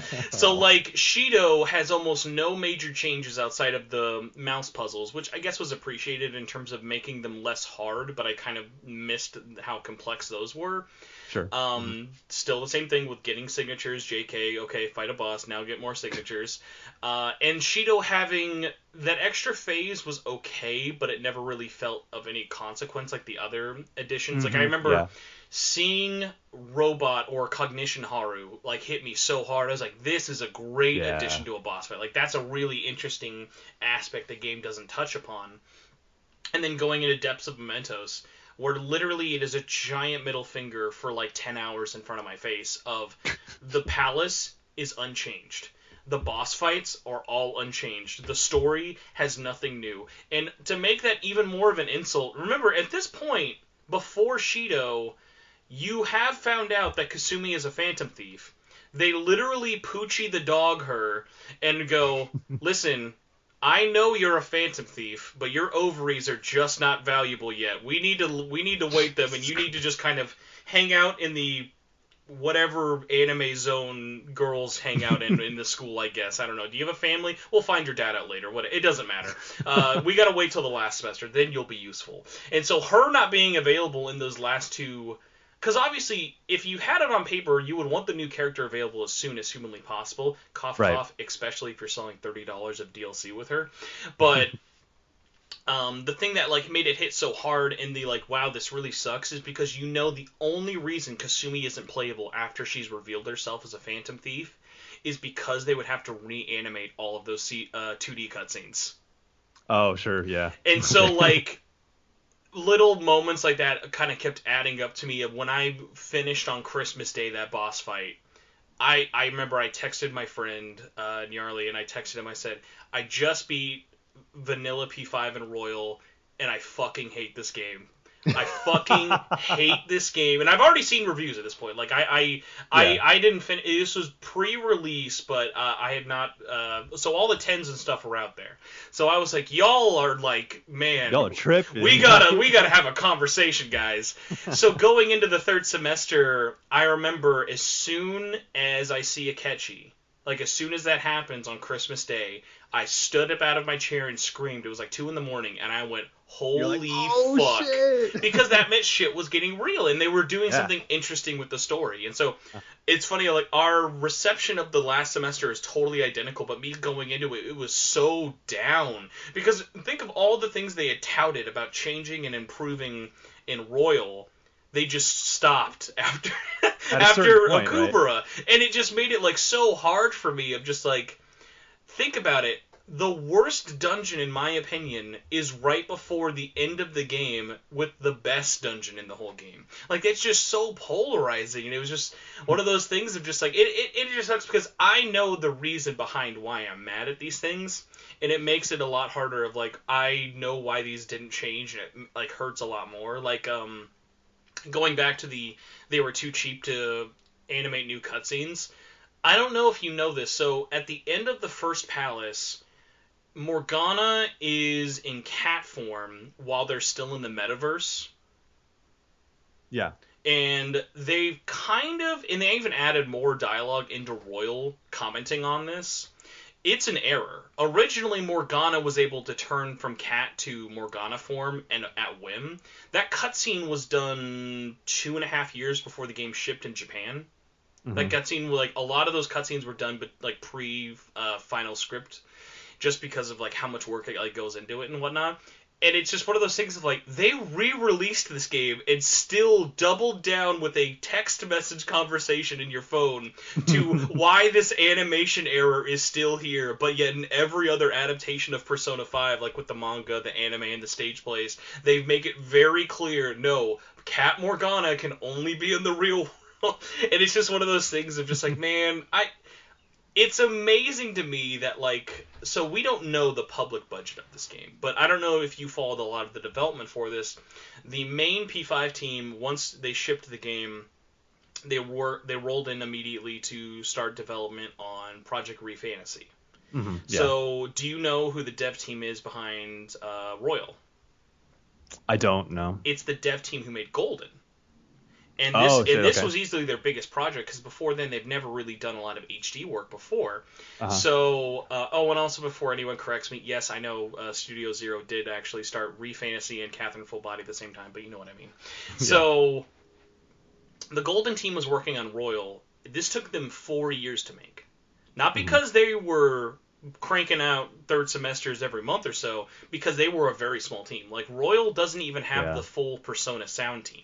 They had, like, basically 2 guys and a couple of assistants crank on this. Like, just to show the importance of Atlas workflow, they were working longer and more, not harder, obviously, but they were working longer hours and more hours for the Persona 5 anime opening and ending songs than the soundtrack to Royal. That's, like, how low priority this was, because it's obvious, like, you can't release a re-release too quickly, you know? Yeah. And even with the time difference between Royal and Vanilla, one of the big kind of takeaways I've always told people of, you want to know why Royal isn't going to hit significantly outside of the fandom as Golden and even Portable did? The difference there is those released on different consoles. Yeah, I was just going to say. Yeah. And it's like, imagine if they just held it out for one more year of, like, throwing a couple of bucks at the interns in the closet, and this was like a PS5 launch title. Yeah, I see on that. Yeah, I think about that too. Is like, Golden is exciting because it was a Vita exclusive, and it's like, oh, I can take it on the go. Mm-hmm. And I wasn't around for when Fest came out. But with Portable, it's like, oh, this is on the PSP now. I'll tell you, as someone who was following it at the time, Fez was a lot more of a Royal situation, as it was PS2 to PS2.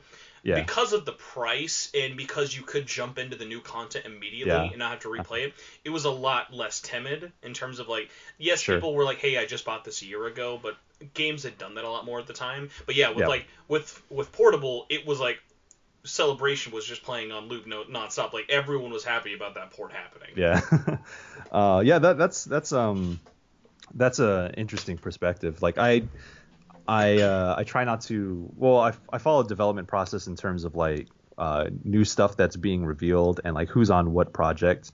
But yeah, I wasn't, like, too privy to, like, okay, when did this start? How long has the process been? It's tough, especially because, like, following this, like, because, like, I've been, like, following, like, and, like, doing stuff for, like, media, and not just, like, Atlas and SMT stuff since, like, 2012 or whatever. And Western press access to development compared to Japanese devs, it's like a whole nother planet. You have to go through. You're very rarely hearing this firsthand, and if it is, it's, like, rarely on the record. A lot of it has to get through, like, interviews and Famitsu articles, and you just have to, like, kind of work around the puff pieces to, like, actually get the thing. Like, you've covered Japanese games media for a while when you say, what percentage is this game's development at? Like, you never hear, like Insomniac, they're not like, guys, we're 80% done with Miles Morales. It's like, no, when it's done, it's done. You're not going to hear that. But, like, like, I think, like, a week ago, not even a week ago, like, they were talking about, like, the percentage of Final Fantasy 16's development. And I'm like, no, like, it's just such a weird, like, Japanese mindset thing of, like, they love, like, talking about, like, they don't, like, because maybe it's just, like, the audience or whatever, like, it kind of, like, helps them to be, like, get that in their mindset of, like, you don't know how long that 30% of development took to get there, but you know that development's kind of happening. Yeah, I guess there's an element of, I guess, a little bit more transparency, I suppose, in that regard. And, like, I think when Royal came out, they I think I saw it on Persona Central that there was a timeline of all the things that Atlas had been doing for like the past 10 years, in which like at what point did things overlap? When did like shit start? So I thought that was really interesting as well. And it's like really fascinating to see behind the curtain in terms of like timing and production, because, you know, those are a lot of, like you said, like in Western development, like you just kind of don't know unless they come out and say like, oh, like we're starting production on this thing, or we're in pre-production, or, you know, something might leak, and that's how we know. So Yeah, like a great example is look at God of War 2 that just got announced. yeah, Now we are just hearing people saying, "Oh, hey, it's announced. Also, I've been working on this since 2018." Because like yeah, when a game gets announced, you don't know like how long the development's really been going for it, and it's like it's kind of superfluous at the time to sort of hear that. But like if you follow this and you're kind of interested in it, it does give you a good mindset of like, I bet most people who played Persona 5 Royal don't know that game was in development for 3.5 years. yeah. Yeah, that's pretty wild. But like, you know, it's definitely fascinating to like have the curtain pulled on that sort of thing. And like especially like you mentioned Final Fantasy 16, I think that's as someone myself who's a wild Final Fantasy 14 player, and knowing that the team or parts of the team, at least the producer Naoki Yoshida, is behind Final Fantasy 16, and thinking about the pace at which 14 comes out with expansions and updates, you know, that's just wild. I'm like very curious about that stuff, like even more so than I was before. But always interesting stuff. Yeah, so kind of like going back a little bit with Royal though. So like when you beat it, I know everybody kind of like goes into like either covering or reviewing games differently. When Hmm. you beat it, did you have that moment in your head of like, okay, I know it's a 10? Like what was that aha moment for you of like you Yeah, kind of got it? that's Because for me, I struggled so hard just kind of getting to grips with how I wanted to review it because like depending on what I'm talking about with this game, you could think I love this game and it's my favorite game of the year, or I fucking hated it. It's really interesting because like it's just like how vast this game is, and like mhm. for my review, it's like this 30-minute long script or whatever of me just babbling on about different topics, good and bad, and I Yep. didn't really do a score for it, but like if I had to do it, I even thought about this beforehand. It'd be a good 8. It'd be like a really, really great 8, but like it Mhm. goes into like of like my title I made for my review kind of sums up my feelings better than my 30-minute video does. Of it's royally flawed. It is so great, but man, it has so many problems. Yeah, yeah. So the thing too is like I understand those perspectives, and if they're when they're justified in that manner, like I can't, you know, like if I read your review, or heard your review, I'm like, okay, yeah, that makes sense. You justified all those points, and if you think that the game is in that range of score or whatever, then yeah, sure, why not? Because to me it boils down to what you write or what you say. Like, does the things that you're writing or that's actually published, does that align with this? Like, we can get into like philosophy of like what a score means. I think it's actually rather complicated, that like how you justify a score or whatever, but that's part of the process, right? Yeah, well, because Um, it's not like when we're picking up the game, we're not finishing the review with that score saying, and this game's a 10. It is saying, my review says that I think this is a 10. yes, It's that yes. separation, and I think that's one of those things like, man, if I could snap a finger and give everyone the blue pill, I will never understand how so much of the like vocal minority online continue to think that company A score means that company A reviewed every game by the same person. Yeah. Like the amount of Yeah. people, like if you look at any review, have been like let's say if a company did a review for Xenoblade Chronicles on Wii and reviewed it Mhm. higher than Switch. It'd be like, well, what a bunch of hypocrites! You reviewed it back then and gave it this, and it's like, oh my Yeah. god, like Yeah. the person's name is right there.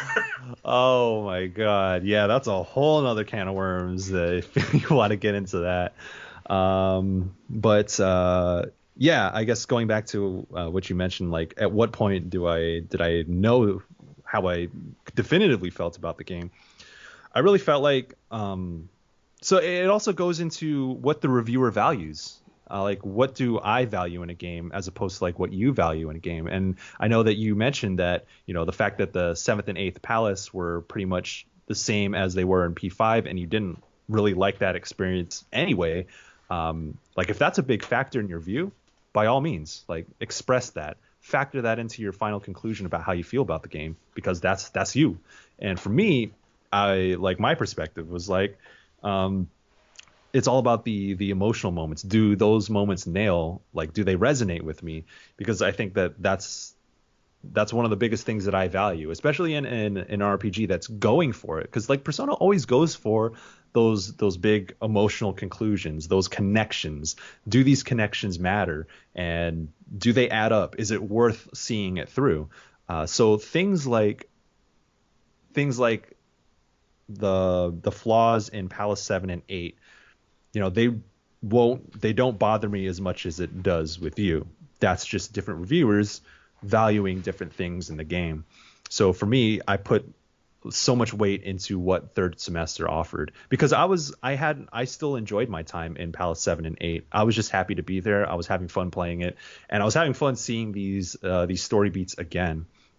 But as I got to the third semester, I'm like, okay, is this going to hit? So a lot of weight was put into that new content, because I already knew how I felt about P5's original run, and I almost thought that the original, like to me, if I had reviewed it at the time that it had come out, I probably would have like felt like it was a 10 as well, because it was such a fresh experience. It hit all the notes that I wanted out of the game, which was like the emotional beats, the story the connections, the themes it hits.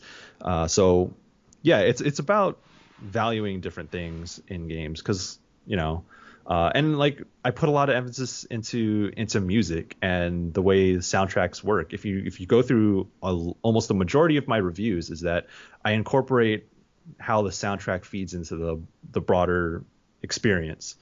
I think that's really important, and that was one of the things that really landed for me with P5R, is how the new music kind of contributed to my overall feeling and selling me on the emotional story beats. As we mentioned with, I believe, playing in place of Life Will Change in the last semester, does Maruki, like, is his presence justified? Is Kasumi's presence justified? When you make it to the conclusion, do those story threads actually make sense to me, and do they contribute in a way that that's in line with Persona 5's broader message, broader theme? Or does it feel like it's out of place? Does it feel like it's tacked on? Does it actually weave into the original run of the game? So those are things that I put more weight into. And the fact that those things exceeded my expectations, and when I finished the final boss fight, I'm like, holy shit, one of my favorite games of all time is even better than I had expected. So, but again, I didn't set my mind on a 10 until I had finished my first draft, because I wrote my first draft and I was like, okay, this is how I truly feel. This is like unfiltered on a Google Doc. These are all my feelings about the game. And then I was like, yes, this is a 10 to me. And also, again, of course, I'm sure many folks know this, but 10 doesn't mean perfect. 10 means essential in GameSpot. And this is an essential game. I can call out flaws with, one of the things I mentioned in my review is like, there are a lot of moments where I don't think the writing is very strong. But in the course of a 120-hour game, like those things do stand out, but that's not going to me, that doesn't knock it down from being a scored 10 essential game. So it's not like, review scores aren't like math. It's kind of like, what does your text, what are the things that you actually wrote justify? So that's kind of what I came out of it with, because I play this game like there's absolutely nothing like P5R to me, and it was a very overwhelming emotional experience, and I think that I really came through with that in my review, both video and on text. And there was like a 10 is too low, a 10 feels just right, but also that's a conversation that you have with other folks on editorial, because we do peer review. So it's like, okay, someone's going to look at this as well, our reviews editor, other people on the managing editor, folks like that. And then they're going to be like, from that outside perspective, does it read like this justifies a 10?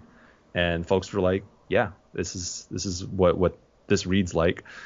So yeah, that's those are kind of the things that that go into the review. And yeah, man, yeah, I don't know what Oh else no, to yeah, say about without. you're good. You've done a good point. You actually reminded me. I'm surprised neither one of us have brought this up in the sense of like tackling Royal as a review is like you kind of have to pick how you're gonna review. Because think about it like this: there's no one right way to review like any game. Uh-huh. It's especially tricky with this. Of I remember for me, my angle, if I had to like pick a way of like how I'm coming at this review, is I'm coming at this review as Persona 5 is a video game that has been out for over 3 years. Mm-hmm. You can buy it for just about $10, Mm-hmm. and you are now going to rebuy this for 60.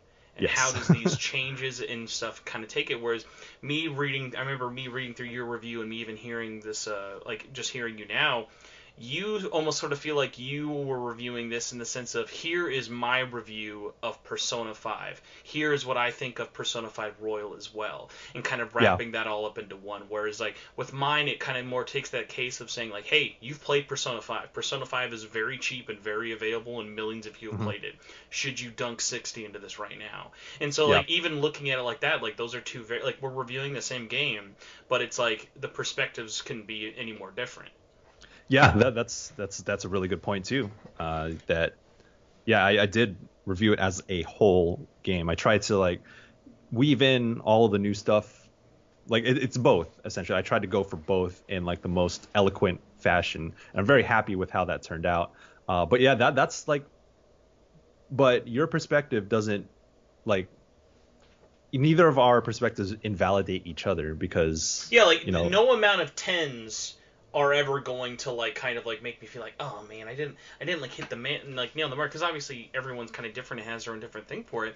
But I uh, think community wise, now I haven't been brave enough to venture into the GameSpot comments for it, but I don't know what you guys like your audience kind of thought about it. But what I found is so interesting after the release of 5 in my community, at least in like in our Facebook groups as well as like in my YouTube comments or even just on our Twitter, is Persona 5 Royal is a game that a lot of people really, really, really liked, but is definitely like if you look at a lot of the user scores online or things people say about it, it's like no, yeah, it's kind of like in the 8 to 9s sort of area, not in like the mhm. 10s for it, which I find so interesting. Of like, I think a lot more reviewers sort of went into it like you. I think a lot of reviewers definitely reviewed it with this is Persona 5 plus more. So Mhm. it's going to already like a lot of reviewers, not saying this was you specifically, are almost going into it with that 9. Because remember, Persona 5 reviewed with a lot of nines, not a Yeah. ton of 10s.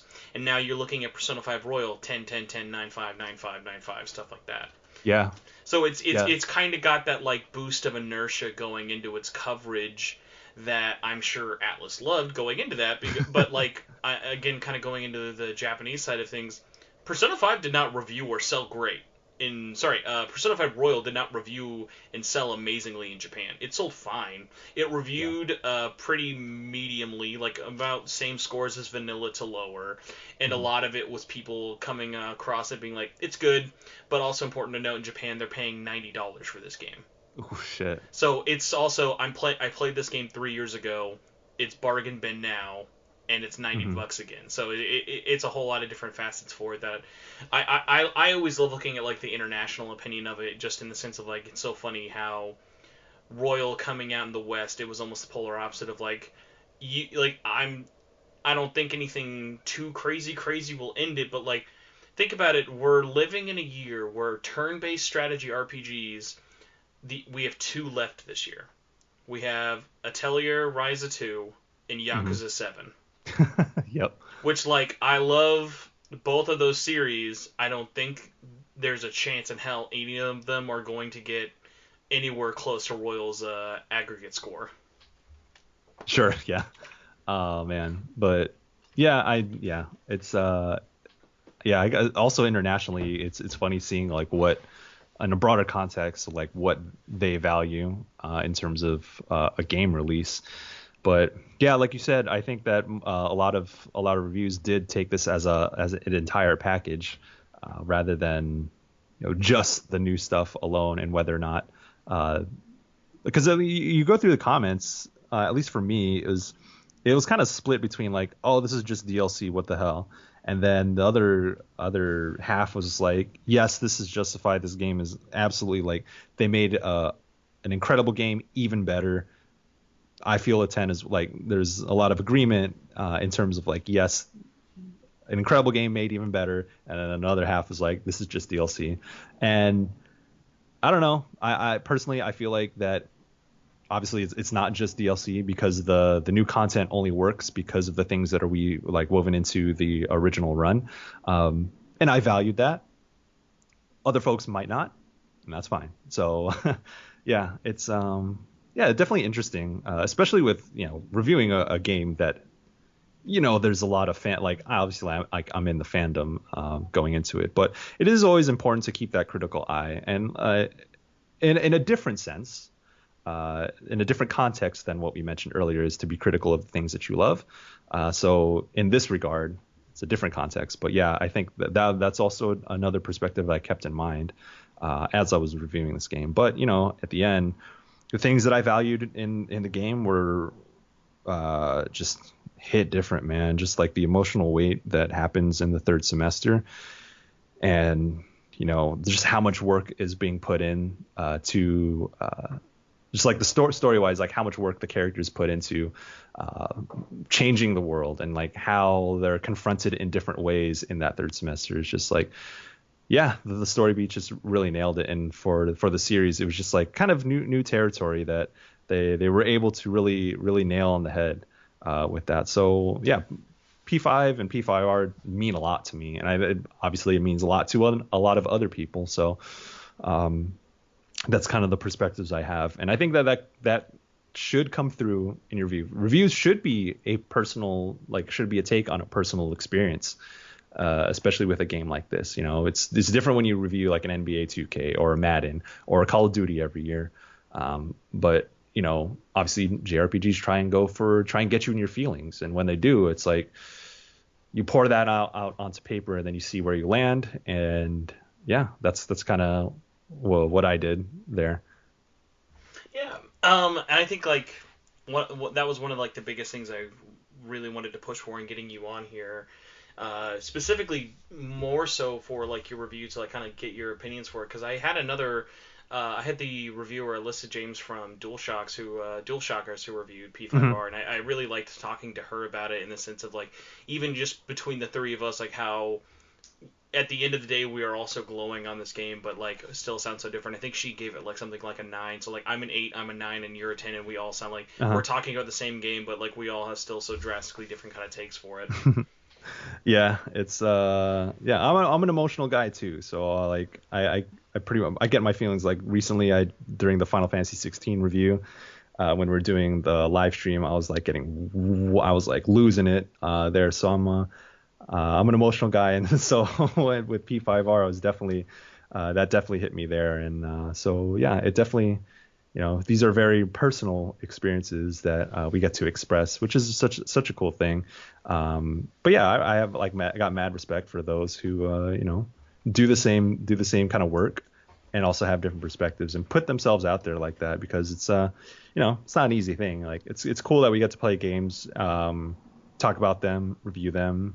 But in a way, it's like you're putting yourself out there, and you have to put in a lot of work to kind of express yourself, and also, be genuine about it, and also be thoughtful. It's a lot of work, but yeah, like I remember, like I feel like I went over so many stupid little changes and drafts for my review, just because of the thing of like, I want to really like knock home that, even because it's so funny, like how I'm making it sound like I gave it a 6 or like a 5. yeah. But like, for how good this game is, it's just like having that way of, and also in my head of like, I'm sure that like if I had like I would probably be on the lower end of like people who had to score it. Obviously not opinions. Like it is still one of my favorite games of the year. But Hmm. it's just one of those funny things. If I was like, I was ready for people after hearing it to be like, oh, dude, that was too harsh, or like, oh, you're too nitpicky for so many things. But actually, I really appreciated the overwhelming majority of stuff from my review, and especially like, oh my god, I think I did like a 4.5 hour spoiler cast with the game. Uh-huh. With my buddy was so funny was like through both of that hearing the community be like, "Hey, like I've been looking for critical opinions of this game because like it's such a frustrating feeling of, especially if like you mainly just look at a lot of the bigger sites, it's like there's not that discussion of like, okay, I love this game, but I have a lot of problems with it, and I don't have an outlet really to talk about that with." Which is Uh-huh. like one of the things that I really liked about the conversation that kind of started in like after my review was out, of talking to people of like, man, I will say so many great things about it, but then like other things of like for me, I really only took a lot of issue with people's reviews in the sense of there were fundamental issues I legitimately couldn't believe reviewers just never brought up, to the point of like, boy, it's like borderline conspiracy theory level weird. No one really talked about it. Like I remember when I had Alyssa James on, I think my first question I asked her about a review, I said, okay, so how much did Atlas pay you to not mention Oh, DLC? Because God. no review, like no mainstream review talked about DLC of the new variety, and it just blew my brain because one of this game's like coolest features, like I love the challenge battle mode in the Velvet Room. Like I think it's Oh, such a right, yeah. cool score attack take on the mode. But hey, when you buy that game, you get one, and everything else just has a big lock pad and says, "Oh, you gotta buy that, dude." Yeah. I'm like, how did no review mention this? This is a whole mode that they give you a vanilla ass battle with, and like literally, it's just being like, nah, don't need to talk about it. And it's just like, I get it. Like, if you want to ignore it, it's just kind of there. It's like Tycoon. Tycoon's one of the best parts of Persona 5 Royal, and I'm apparently the only one who still plays it in 2020. Wow. Yeah. Um, yeah, I think that it kind of comes down to well, damn, we got Oh, some you're good, sirens man. out I here. get it. My bad. Okay. Yeah, I think it also comes down to that you don't you're not obligated to talk about, like, if you don't feel like talking about side content that you don't think is important, that's your prerogative. The challenge battle stuff in particular for me, like, I tried it, I thought it was cool, but then I like kept on with the main story because those are things that I valued in whether or not this game was worth purchasing or like as a package. Um, there's definitely, like, if someone wants to dig into that and put a lot more weight into it, that's also perfectly valid as well.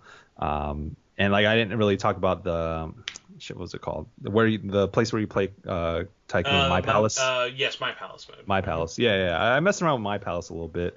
Thought it was cool, but I didn't really put that much time into it because that's not necessarily the thing that I valued in it, and that's not necessarily the thing that I personally think should be or was the big factor in whether or not I think this game is worth its release. So, but if other people did, that's also perfectly valid as well. So, it's managing kind of your personal expectations for what this for the what's valuable to the experience. And I, if other people put more weight into that, that's cool.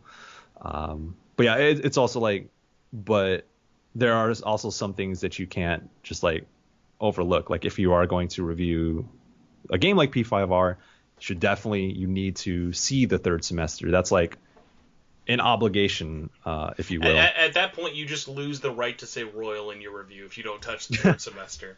Yeah. So like obviously that is absolutely necessary in order to like tackle a review. But side content, personally, I think that take it or leave it. There's some things that are take it or leave it. Yeah, I mean, like So you said before, it's like different reviewers have different philosophies for sure. It's like there are even some people who are like, hey, I don't need to beat a game to review it. And it's like, hey, you can live your life however you want to, buddy. I guess. sure. But like, yeah, I mean, Yeah. it's funny you bring up the whole My Palace thing because I think challenge battles and My Palace were two things that I really stressed a lot in my review Hmm. of. These are things I don't think enough people are talking about for two drastically different reasons. With challenge battles, obviously, in the sense of it's literally just ripped out game content. And with My Palace of like, this is an awesome bonus content section we've never seen this company do before, and like no one's talking about it. Like they literally made the Persona equivalent of PlayStation Home, and I've spent hours in there. It's like that era is just like so fun for me just to like get lost into, when it's just like this little hub of like trophies, walking around as different character models.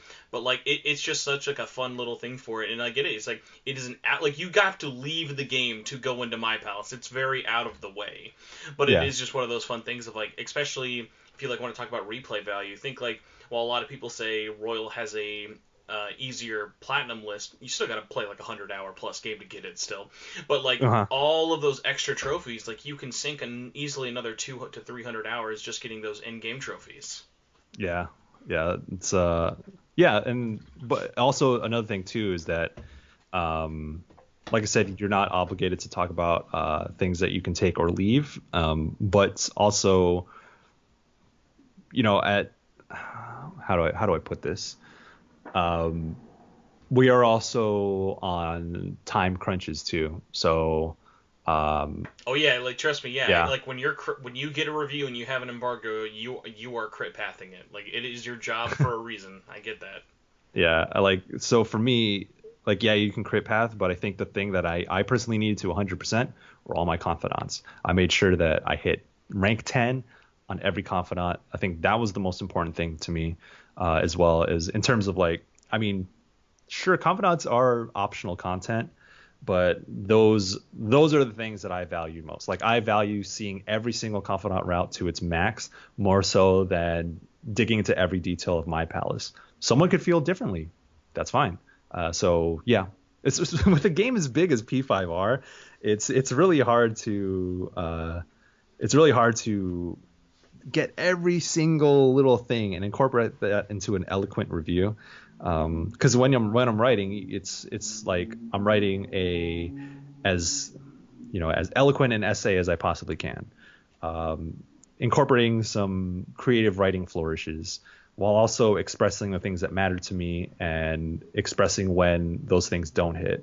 And then you get to the end of it, and I'm like, do I feel like it's necessary to kind of dig into these other things if I don't think they're important to my personal experience?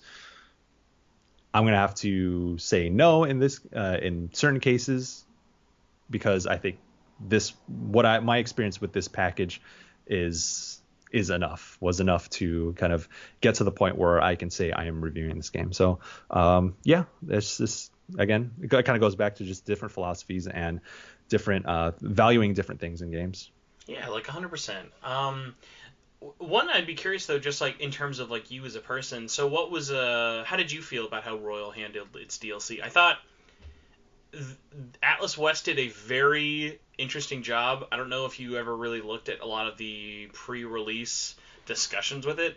They talked about the deluxe edition having Kasumi's DLC as like a little initiative of like, hey, if you want Kasumi's costumes, it's with this. There's other DLC packs, but hey, all of the DLC you guys complained about being too expensive is now free from vanilla P5, which Japan did not do, because in Japan, they actually made you rebuy it. It was like 100 yen, even if you had already owned it before.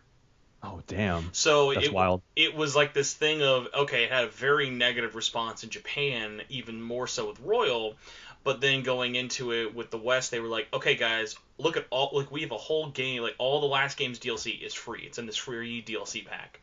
Yeah. Kind of then masking around the fact of like what was still being charged. I always sort of thought, it was like, I get it. You want to talk about look what's free and look what's kind of cool, when it's just kind of like you still have the other stuff, which then kind of led into other weird ones of like, actually there are pieces of DLC I really love that P5R does. I think the Dancing All Night costume pack is really, really great. I think the Persona Q2, like the fact that some poor bastard had to make a Persona Q model of Kasumi a character who was not even in that game and it like still looks great is like there's like such cool little attention to details with it that like I really really appreciated. But then like the other little ones of like the DLC personas, like no one ever like is enjoying playing that. Like Joker, I know a big one. A lot of people, I don't care about it as much, so, but like I know Raoul being DLC makes a lot of people mad because like Joker's Third Evolution is only Yeah. DLC.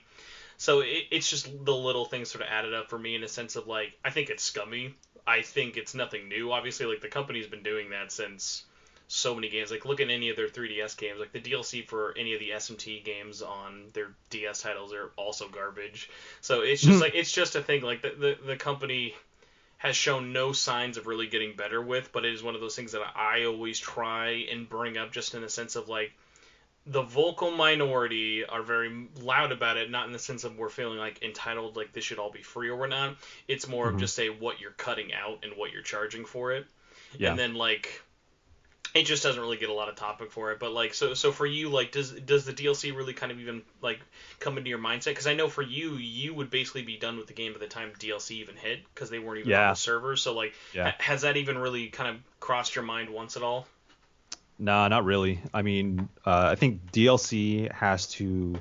They're in most cases. I don't want to speak for everyone, obviously, but in most cases, DLC, in a way, they can't factor into our reviews because like they're not, like you said, they're not available to us uh, beforehand, and I'm just kind of like, well, Just curious, have you reviewed any other Atlas games like before Royal?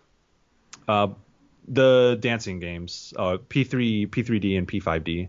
Um, So like yeah. I think it stopped a little before that. But what was really funny is Atlas used to do this if they had games, and this is just a West thing. If they had Hmm. games that had DLC, they would always, for PlayStation, basically give you like a mega voucher for like Oh here is shit. all of the DLC. Like they would want you to talk about the DLC in the coverage, which I always really Oh shit. appreciated. And one of the Yeah. cool things they would do with the 3DS games is because the 3DS eShop, the way it works like this, you can't access a game's DLC unless you have the game. Like Right. it's not just like they don't have a DLC section on the eShop for the 3DS. So when you would review these games like months ahead of time in advance, even if the DLC had a rollout plan for reviewers, it was just all free and all available on the store. So I always really appreciated that reviewing games in the past of like, hey, here's all of our DLC, here's how much it's going to cost, it's free for you guys, please kind of talk about it. And I remember comparing like when I reviewed Persona 4 dancing to Persona 3 and 5, like having all of those songs at launch, it was always really nice. I liked doing weekly coverage of the reviews for like the dancing games, and I'd Hmm. be like, hey, here's the song that's out. The like for the most part, these are pretty good. If you guys aren't interested in like contacts or whatever, or here's what these music videos are like. It was nice in terms of like kind of how frontward facing they are now. Whereas like I think just like the way the company's changed, it's a lot more like we don't really need to talk about it. When we do talk about it, our fans don't like it, so why give media access to it? Yeah. It's yeah, it's funny. But it kind of also goes back to the thing that like those things are optional. I think that um it's different when kind of like microtransactions and DLC are integral to the actual experience of the game itself. What immediately comes to mind are like sports games such as FIFA and NBA 2K, and like Madden with their Ultimate Team stuff is like in 2K, virtual currency is integral to building your character and to getting Yeah, that's some of like that at the content core there. of that game for sure. Yeah, And yeah, like yeah, but like like, with like the costumes, it's like a lot easier, and even like with the extra kind of modes to sort of like pass it off with, mhm. and even with like the dancing games because those have a rollout plan kind of outside of it. It's easy to just sort of look at it as a package. Yeah. I remember when you reviewed 3 and 5, did you ever put much time into the PS4 port of Persona 4 dancing? Oh yeah, yeah. I replayed the whole thing again. So America had a really weird thing where someone on the server side or whoever was sorting up the server side actually made it so that Vita fans got screwed over only in America and not in Japan. So in Japan, Really? if you bought DLC for Dancing All Night, that was all automatically unlocked and free in your PS4 version. But in the Western release, it was you had to buy it all anyway. So I bought it all in Japan and in America just because like I was that hardcore about the game, Mm-hmm. and I just really enjoyed it and wanted to support it. But then when the remember when I got the PS4 code for it, and I saw all the DLC was still up. It was one of those things that it started like, oh, like sometimes like when stuff's supposed to be free on Sony server side, there's usually like that kind of period where it's not kicked in yet. It's probably just like a glitch or whatever. I remember I messaged one of my contacts over at Atlas. I was like, hey, I noticed this DLC is like it's still costing money. It's supposed to be cross-buy.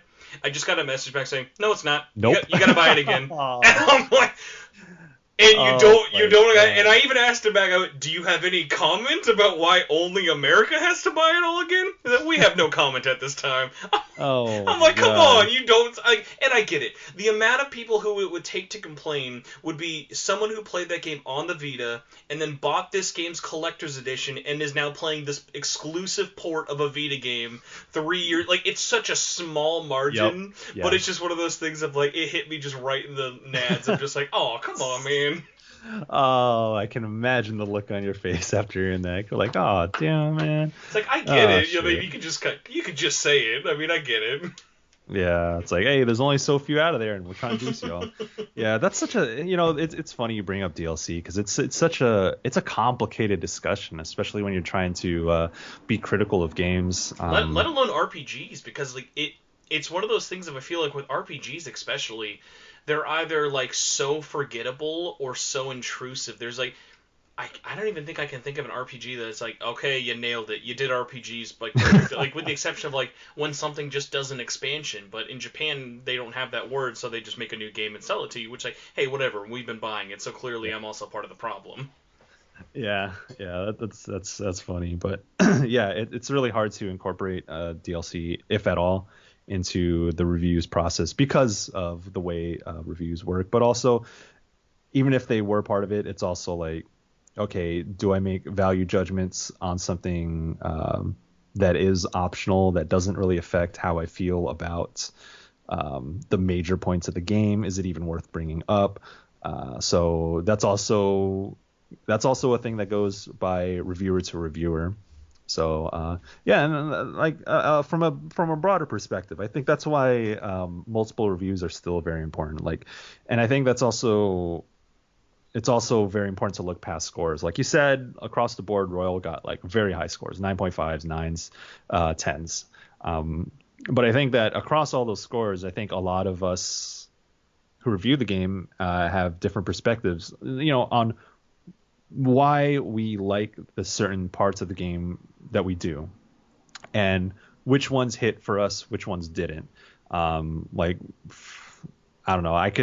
Another site could have a 10, and then I could have my review as a 10, but they could be like, oh, okay, like maybe Kasumi I didn't really care about Kasumi, but like, I don't know, playing Tycoon was so cool, and all that other stuff. And My Palace was like, I sunk so much time into My Palace and really helped me, really fall in love with P5 all over again. Like, one reviewer could say that, and that could be like a major point in why they gave it a 10, whereas I don't even mention those things because I'm so wrapped up in how powerful and how impactful Kasumi, Maruki, and Third Semester are. So I think it's, scores. Of course, scores are exciting to see. They're always like, oh, what how is Metacritic lining up all these scores and all that shit? But I don't know. Like, I think it's even more exciting to actually read what people write. You can't ask everyone to read everything. I think that's unreasonable. But As someone who read every bit of preview coverage from Persona 5 Royal, I don't recommend it.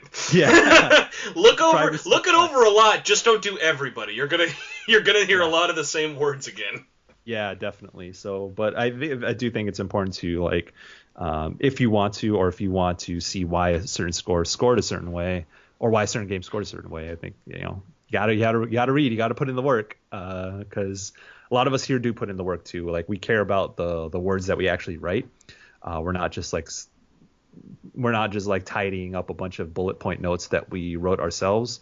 I think a lot of reviewers like to put themselves out there in like the best fashion they can, and also that also has to go up against deadlines as well. So we can't have not everything we write is going to be perfect or up to our own personal standards, but there's a lot of time and care that gets put into a lot of these reviews. So, look past the score is what I say. If you have the time, read those different reviews, because a lot of us, again, I think it's a running theme of our conversation here is different people value different things. Mm-hmm. Yeah, and like you said, like reviews, like whether they had like 3 months to kind of digest or 3 weekends, at the end of the day, they're still a very personal thing. It's never a site, a game, and a score. Like there is a whole person that went in behind it. Yeah, yeah. So and that's also another takeaway I think people should understand is that read who's in the byline. Um, it's not just like, oh, GameSpot gave this game a 10. It's like, well, I on the GameSpot staff gave this game a 10 and wrote 2,000 plus words to justify that score. So that's what I would say to that. But yeah. So I have two kind of reviewery questions. One is like a more softball one I gotta ask. So Okay. we're in September now, as of Uh-huh. this recording. Is Persona 5 Royal, would you say it is your game of the year right now? And do you expect that to change if it hasn't? So I'll say straight up that Persona 5 Royal is my favorite game of all time. If we're not counting Final Fantasy 14 and its entire expansion package. That's how much P5 and P5R mean to me. And for a long time, I thought P4G was my favorite game of all time when we still had vanilla P5 and before I got into Final Fantasy 14. So in the conversation of, yes, is this my favorite game of the year? Well, yeah, it's because it's my favorite game of all time, or at least up there in the top three in my mind. But in terms of me in my editor's capacity and my critic's capacity, do I try and push for this game to be like in those conversations, in those broader conversations? And I don't think that's not really for me to decide, honestly. It depends on where those conversations happen and who's in those conversations. I don't know how you feel, but I've talked about this a lot in terms of it's like the greater discussion of not only just Persona's review scores, but Game of the Year discussions. Yeah. Persona 5 Royal could stay at the top of Metacritic for the end of all time, at least for Yeah. this year and whatnot. Uh-huh. I think the amount of major outlets and people out there, like the general hive mind, when we're in December and we're talking about GOTYs, Royal will very rarely get brought up. Yeah. I think that's what's I going think to so too. happen, and that's I think. not at a disservice of the game. It is just at its core a thing of no matter how much they would have added to Royal, it is still that game that released in 2017.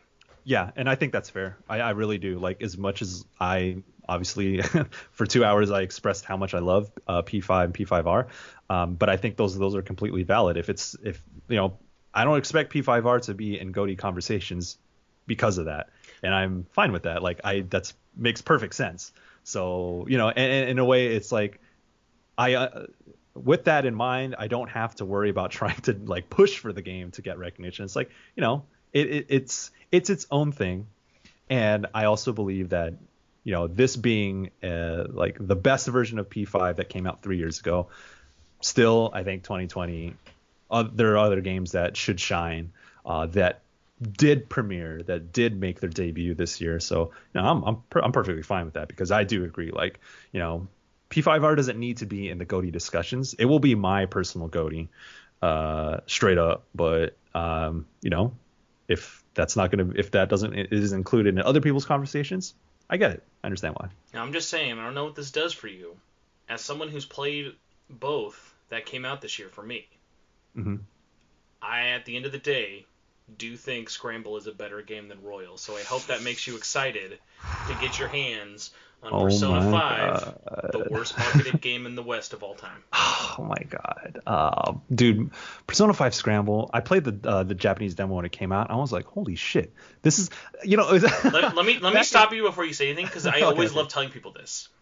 That demo was amazing, because I've put that demo into people's hands so many times. They'll be like, oh my god, I don't give a shit about Warrior games, but these are great.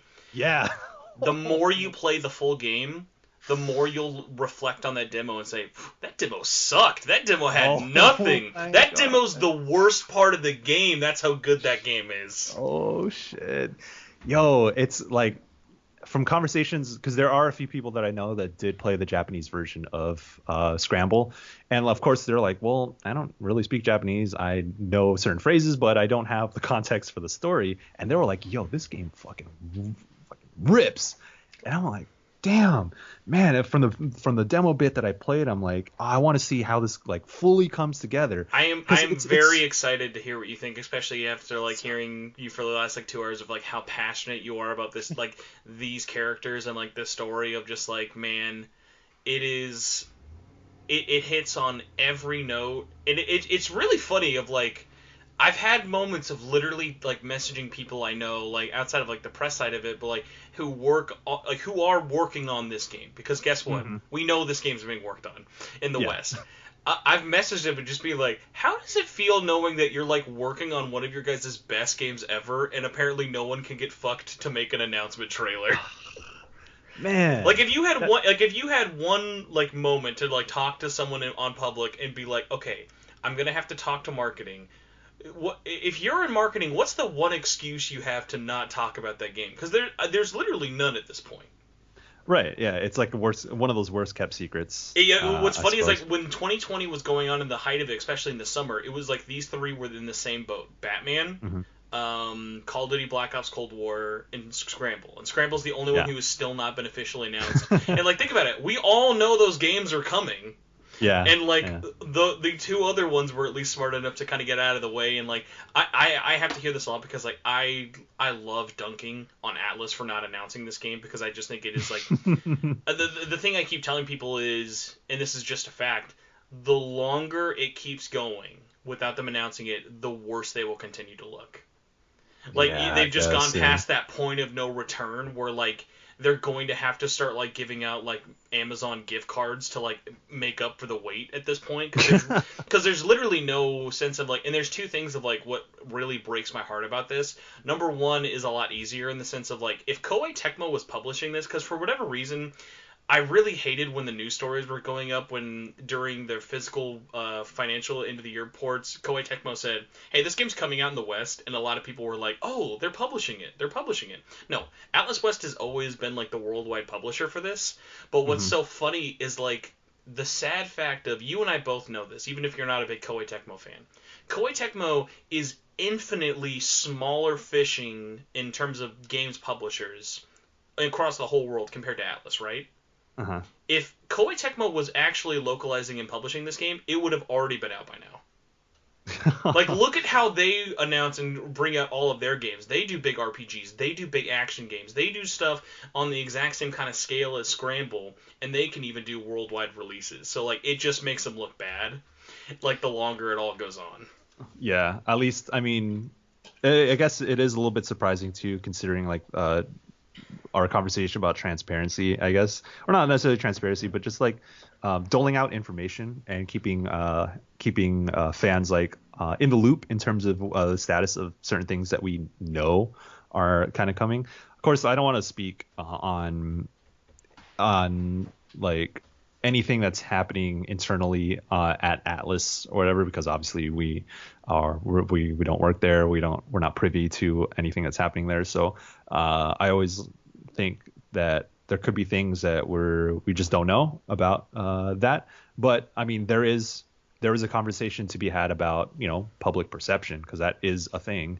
If there's anything that we learned from P5 itself, the actual story of the game is that public perception does factor into things. Yeah, I mean, it's such a weird thing because P5S was announced a day after Royal was announced. Yeah, it was the second day of Persona we're Super over Live. 500. I have a countdown whenever I do live streams like on here. I have like a countdown clock of how many days since that announcement we've gone in the West without anything, and we're over 500. Another thing too is that Atlas has a very consistent pattern of 6 to 9 months after the Japanese release of a game. That's when the Western one also comes out. And the fact that Scramble came out in February in Japan, right? Hmm. We are approaching 8 months, and it hasn't even been announced. Yeah, it's been such a weird thing because like for everything I've known about the game's development and localization patterns, it's just been such this weird thing of nothing behind the scenes has been getting in the way of it. And so it's Yeah. been really weird. And obviously with like the pandemic going on, a really popular thing online of people just been like, guys, like listen, stuff is crazy. People have to do voiceover recordings because like with 13 Sentinels, for example, Atlas made a big point of saying how they wrapped that game's VO production during quarantine. Which, Hmm. by the way, it's a whole nother ball of wax because guess what? You guys were localizing that game for 7 years and literally kind of like just sort of forgot about making it. But listen, we are aware that game's gonna sell 13 copies. It's great, but like not like no one's gonna play that game. Oh Um, man. but like going into it though, of like in the exact same year that we've been in this pandemic, Sega and Atlas, who are the same company in the West, like that's just how it is. Yeah. Like they are releasing banger after banger after banger this year, Uh-huh. and just like think about it, like they have all of these games that have come out during the pandemic, and it has not slowed down any of those productions. So it's just sort of like, okay, obviously they've not said that's why Scramble hasn't been announced, but like that is the only big excuse people have kind of given, and even that doesn't really work. So it's just been this huge guessing game of like when they announce it, like they'll have to be the most self-aware they've ever been at a game announcement, which makes me really sad because like I know they won't. It's like it's one of those like really like heartbreaking things of like in the old days a lot of like marketing and community management stuff with Atlas was very like very engaged, very hands on. Um, they obviously had to go through a lot of their like Japanese like overlords to get anything done, but like as with like any Western publisher that has a Japanese headquarters, like they still had that freedom to like, hey, we're talking, we're going to be interacting with the community. Where like if you look at Atlas's official Twitter page now, it's like you think like a half dead AI bot script is writing it. It's like they sometimes remember to market their games and will only retweet you if you use our hashtag and it's from a game that we're currently selling and think is marketable. Like you can't be on Twitter celebrating characters' birthdays from Persona 4 and 5 when those characters also share birthdays from characters in Persona 1 and 2 and you'll never retweet them. Oh sure. It's Yeah. it's like stuff like that. Like you have to know, like, and like I've told them this because I even like myself, like I put in for the position even though I know there's a snowball chance in hell of me ever getting it. They are high, like they were going through the motions like a month ago of hiring for a new community manager person, and I'm like, man, guys, as someone who slams on you all the time for what you're doing wrong, like let me tell you, like during that process, I was like telling them, and I'm like you guys used to do this perfectly. It's just like through changing of hands and like whatever in the garb and like priorities have just kind of changed. Things have managed like one person's role used to be one position now has to be like 13 positions. Like I get it. Like no company as someone whose company literally has now been merged into another company, like there's never a smooth, painless process from joining companies. So there was clearly a lot of road bumps that happened when Sega West became Atlas and Sega West.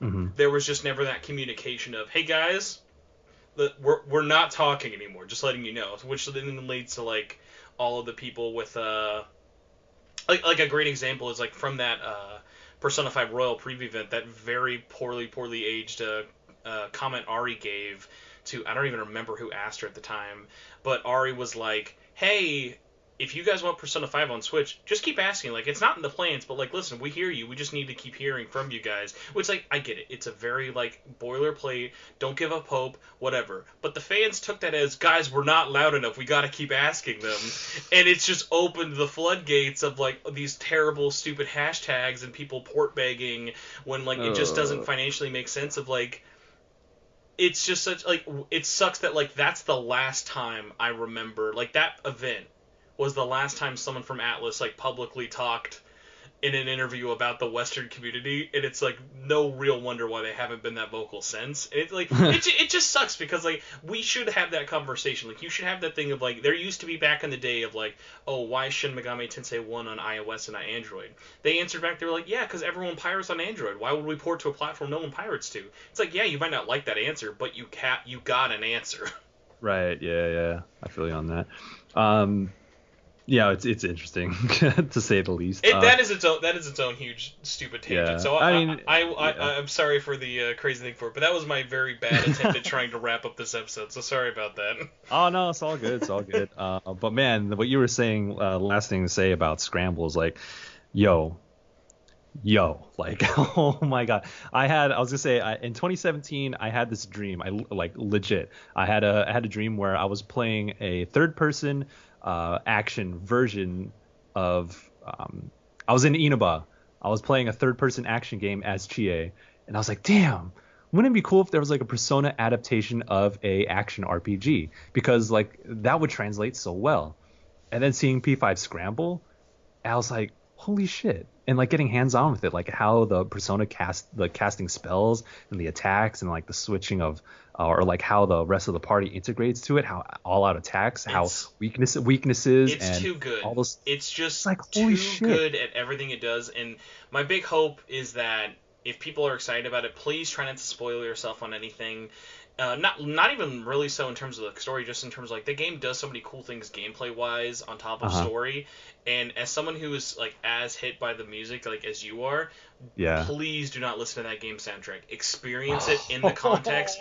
It has the best soundtrack out of all the Persona games, and the best part is no one from the Persona team at Atlas made it. That was all Koei Tecmo, and they fucking killed it. Oh They shit.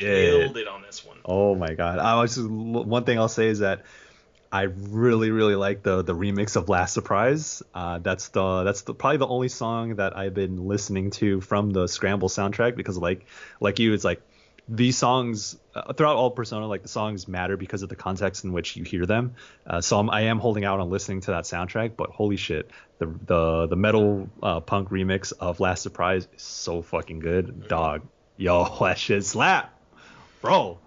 Oh man, I'm so It's just man. too good. We can't get it soon enough. That game Yep. should. If imagine how great of a summer game that is if that Yeah. had released in the summer.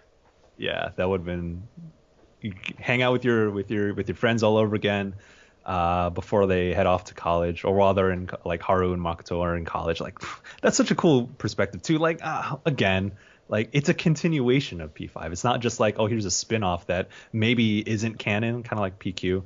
Hmm. Like this is legit canon. This is legit taking place in the timeline, and everyone is back together again, a little bit older and a little bit more hardened from their experiences in the previous game that are incorporated here, and it's like something that you kind of like would dream up and just kind of like fanfic in your head about that feels like it's an actual reality in game form. So P5S is one of the things I'm looking forward to most. When's it gonna come in? That's a great question. But man, Michael, I am so excited that you are so excited about this game. Like think of Yeah. it, I beat this game 7 months ago. And Uh-huh. I'm the most vocal mother effer on the internet for this game, and I even Uh-huh. know how it ends. Like that is how passionate I am about getting this game into people's hands. It is Yeah. like just like it is my like it is basically my third job that God forbid anyone pay me to do. Just because like I know how much like the community will like love and appreciate that game once it Yeah. gets in the world's hands. Because like I don't even know if you know this, it is now like the second highest selling spin-off out of everything Persona spin-offs. Damn, that's saying a lot. And that's only in two. That's after 7 months in only in two territories. Damn. So Yeah. like And also it's got the chops to back it up for it. So we just gotta keep beating that drum of like, listen, if we can get a stupid Snyder cut announced in 2020, for God's sakes, can we at least get scrambled eggs? That's all I'm asking oh for. my God. Yeah. I'm looking forward to it, but it'll come when it comes and when it does, oh, I'm gonna be hyped, boy.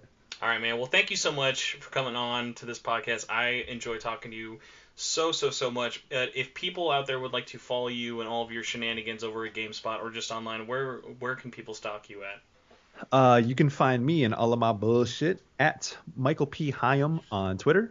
And yeah, on GameSpot.com, you can check out a lot of the dope work that we do because, it's a lot. Obviously, I work with a lot of the folks. I work with the folks at GameSpot because I also work there. But they put in a lot of work into a lot of passion into things that they do. Of course, there's a lot of, helpful user-based content in terms of like, the stuff that isn't really like that you don't really necessarily put emotion into. But when those things do happen, I think that the folks who work at GameSpot put a lot of time, effort, and thoughtfulness into the work that they do. So definitely check out all my colleagues' work at GameSpot as well. But if you want to follow me, man, you can get all kinds of sorts of things on Twitter. Man, I am blowing up stuff about Final Fantasy 14. I thought you were literally getting in with, man, I'm blowing up. You got to keep those numbers going, guys. I was talking about Persona. You follow me for political bullshit and pushing for change and some of the work that I guess I'm kind of doing alongside socialist organizations in my areas and stuff like that. Because if there's, it's funny. It sounds dumb as shit, but finishing Persona 5 originally had made me have that moment of like, how am I helping change in my own world? And I think that's one of the messages of P5 that resonates with some folks. Maybe it doesn't resonate with everyone, but it really hit me. And I think that with P5R, kind of like the tagline that was put out there, but also I used in my review is like, changing the world takes heart, and it really does. And I think that's that message came through in P5, and I'm trying to take that into my own world. So I think I want to leave folks who do listen to this. I think that if you played P5 or if you're going to play P5, definitely take that message with you. Is that to take action if you want to see change in your world. And games can have that kind of impact on you. It did on me. Video games are good, man. Well, man, I'm gonna have a really hard time following that up for my social plugs. If you guys would like a much less eloquent way of following me online, I can be boring, and you can follow my personal Twitter is at Torchwood4SP. My Twitter for the podcast is at SMT Network. You can join the conversation. We have a Discord with links for that below, because God forbid no one is ever going to memorize a Discord link. You can join our Facebook group by going to facebook.com/groups/SMT Network. Make sure to check us out on like Spotify, iTunes, any place you guys can check out podcasts. Rate and reviewing, that super, super, super helps. And if you are checking this out on YouTube, subscribing and just commenting and just basically being an active member in this community helps, not just like it grow and have more people in there. Like, I don't need to be any more popular, because guess what? I'm already super not popular, but I get excited seeing numbers grow in terms of people interacting and communicating and like meeting with each other. So no amount of subscribers will equate the happiness I get just like seeing people. Like, I was just talking the other night, I was playing Call of Duty, like the alpha, and I was just talking to my buddy. I was like, it's such a satisfying feeling of like, I don't need to be in my in the Facebook group or in Discord starting and initiating conversations. Like, people can just kind of have those on their own. Like, they're that comfortable talking to each other, and that's like such a rewarding thing when like building a community you've been a part of for like 8 years, of just like seeing it kind of grow in a healthy way without like you needing to sort of feel like you have to have your hands in everything. Mm-hmm. Well, either way, thank you again, man, so much for all the fun stuff. Just let it sink in. We basically talked about just one game from one series for about 2.5 hours. So I appreciate for taking up so much of your time, and maybe, just maybe, we can get enough bullying to happen to get your roommate on the podcast, because I've got a bone to pick with Blessing, man. He's still not convinced that Persona 3 Portable is the best way to play that game, and we got to change that guy's mind. I'll have a conversation with him. But yeah, he's doing a lot of work. 2020, man, the year of being busy for everybody. Yep. So thanks for having me on, man. Like, even though we went for 2.5 hours, I enjoyed the conversation. So I really appreciate you reaching out and bringing me on, man. Yeah, well, again, thanks again for everybody. This is our kind of awkward goodbye, and then we're going to have no one hear all the weird, mysterious stuff we'll be editing out of the show. So here's our way of just saying goodbye. So goodbye, everybody. Peace.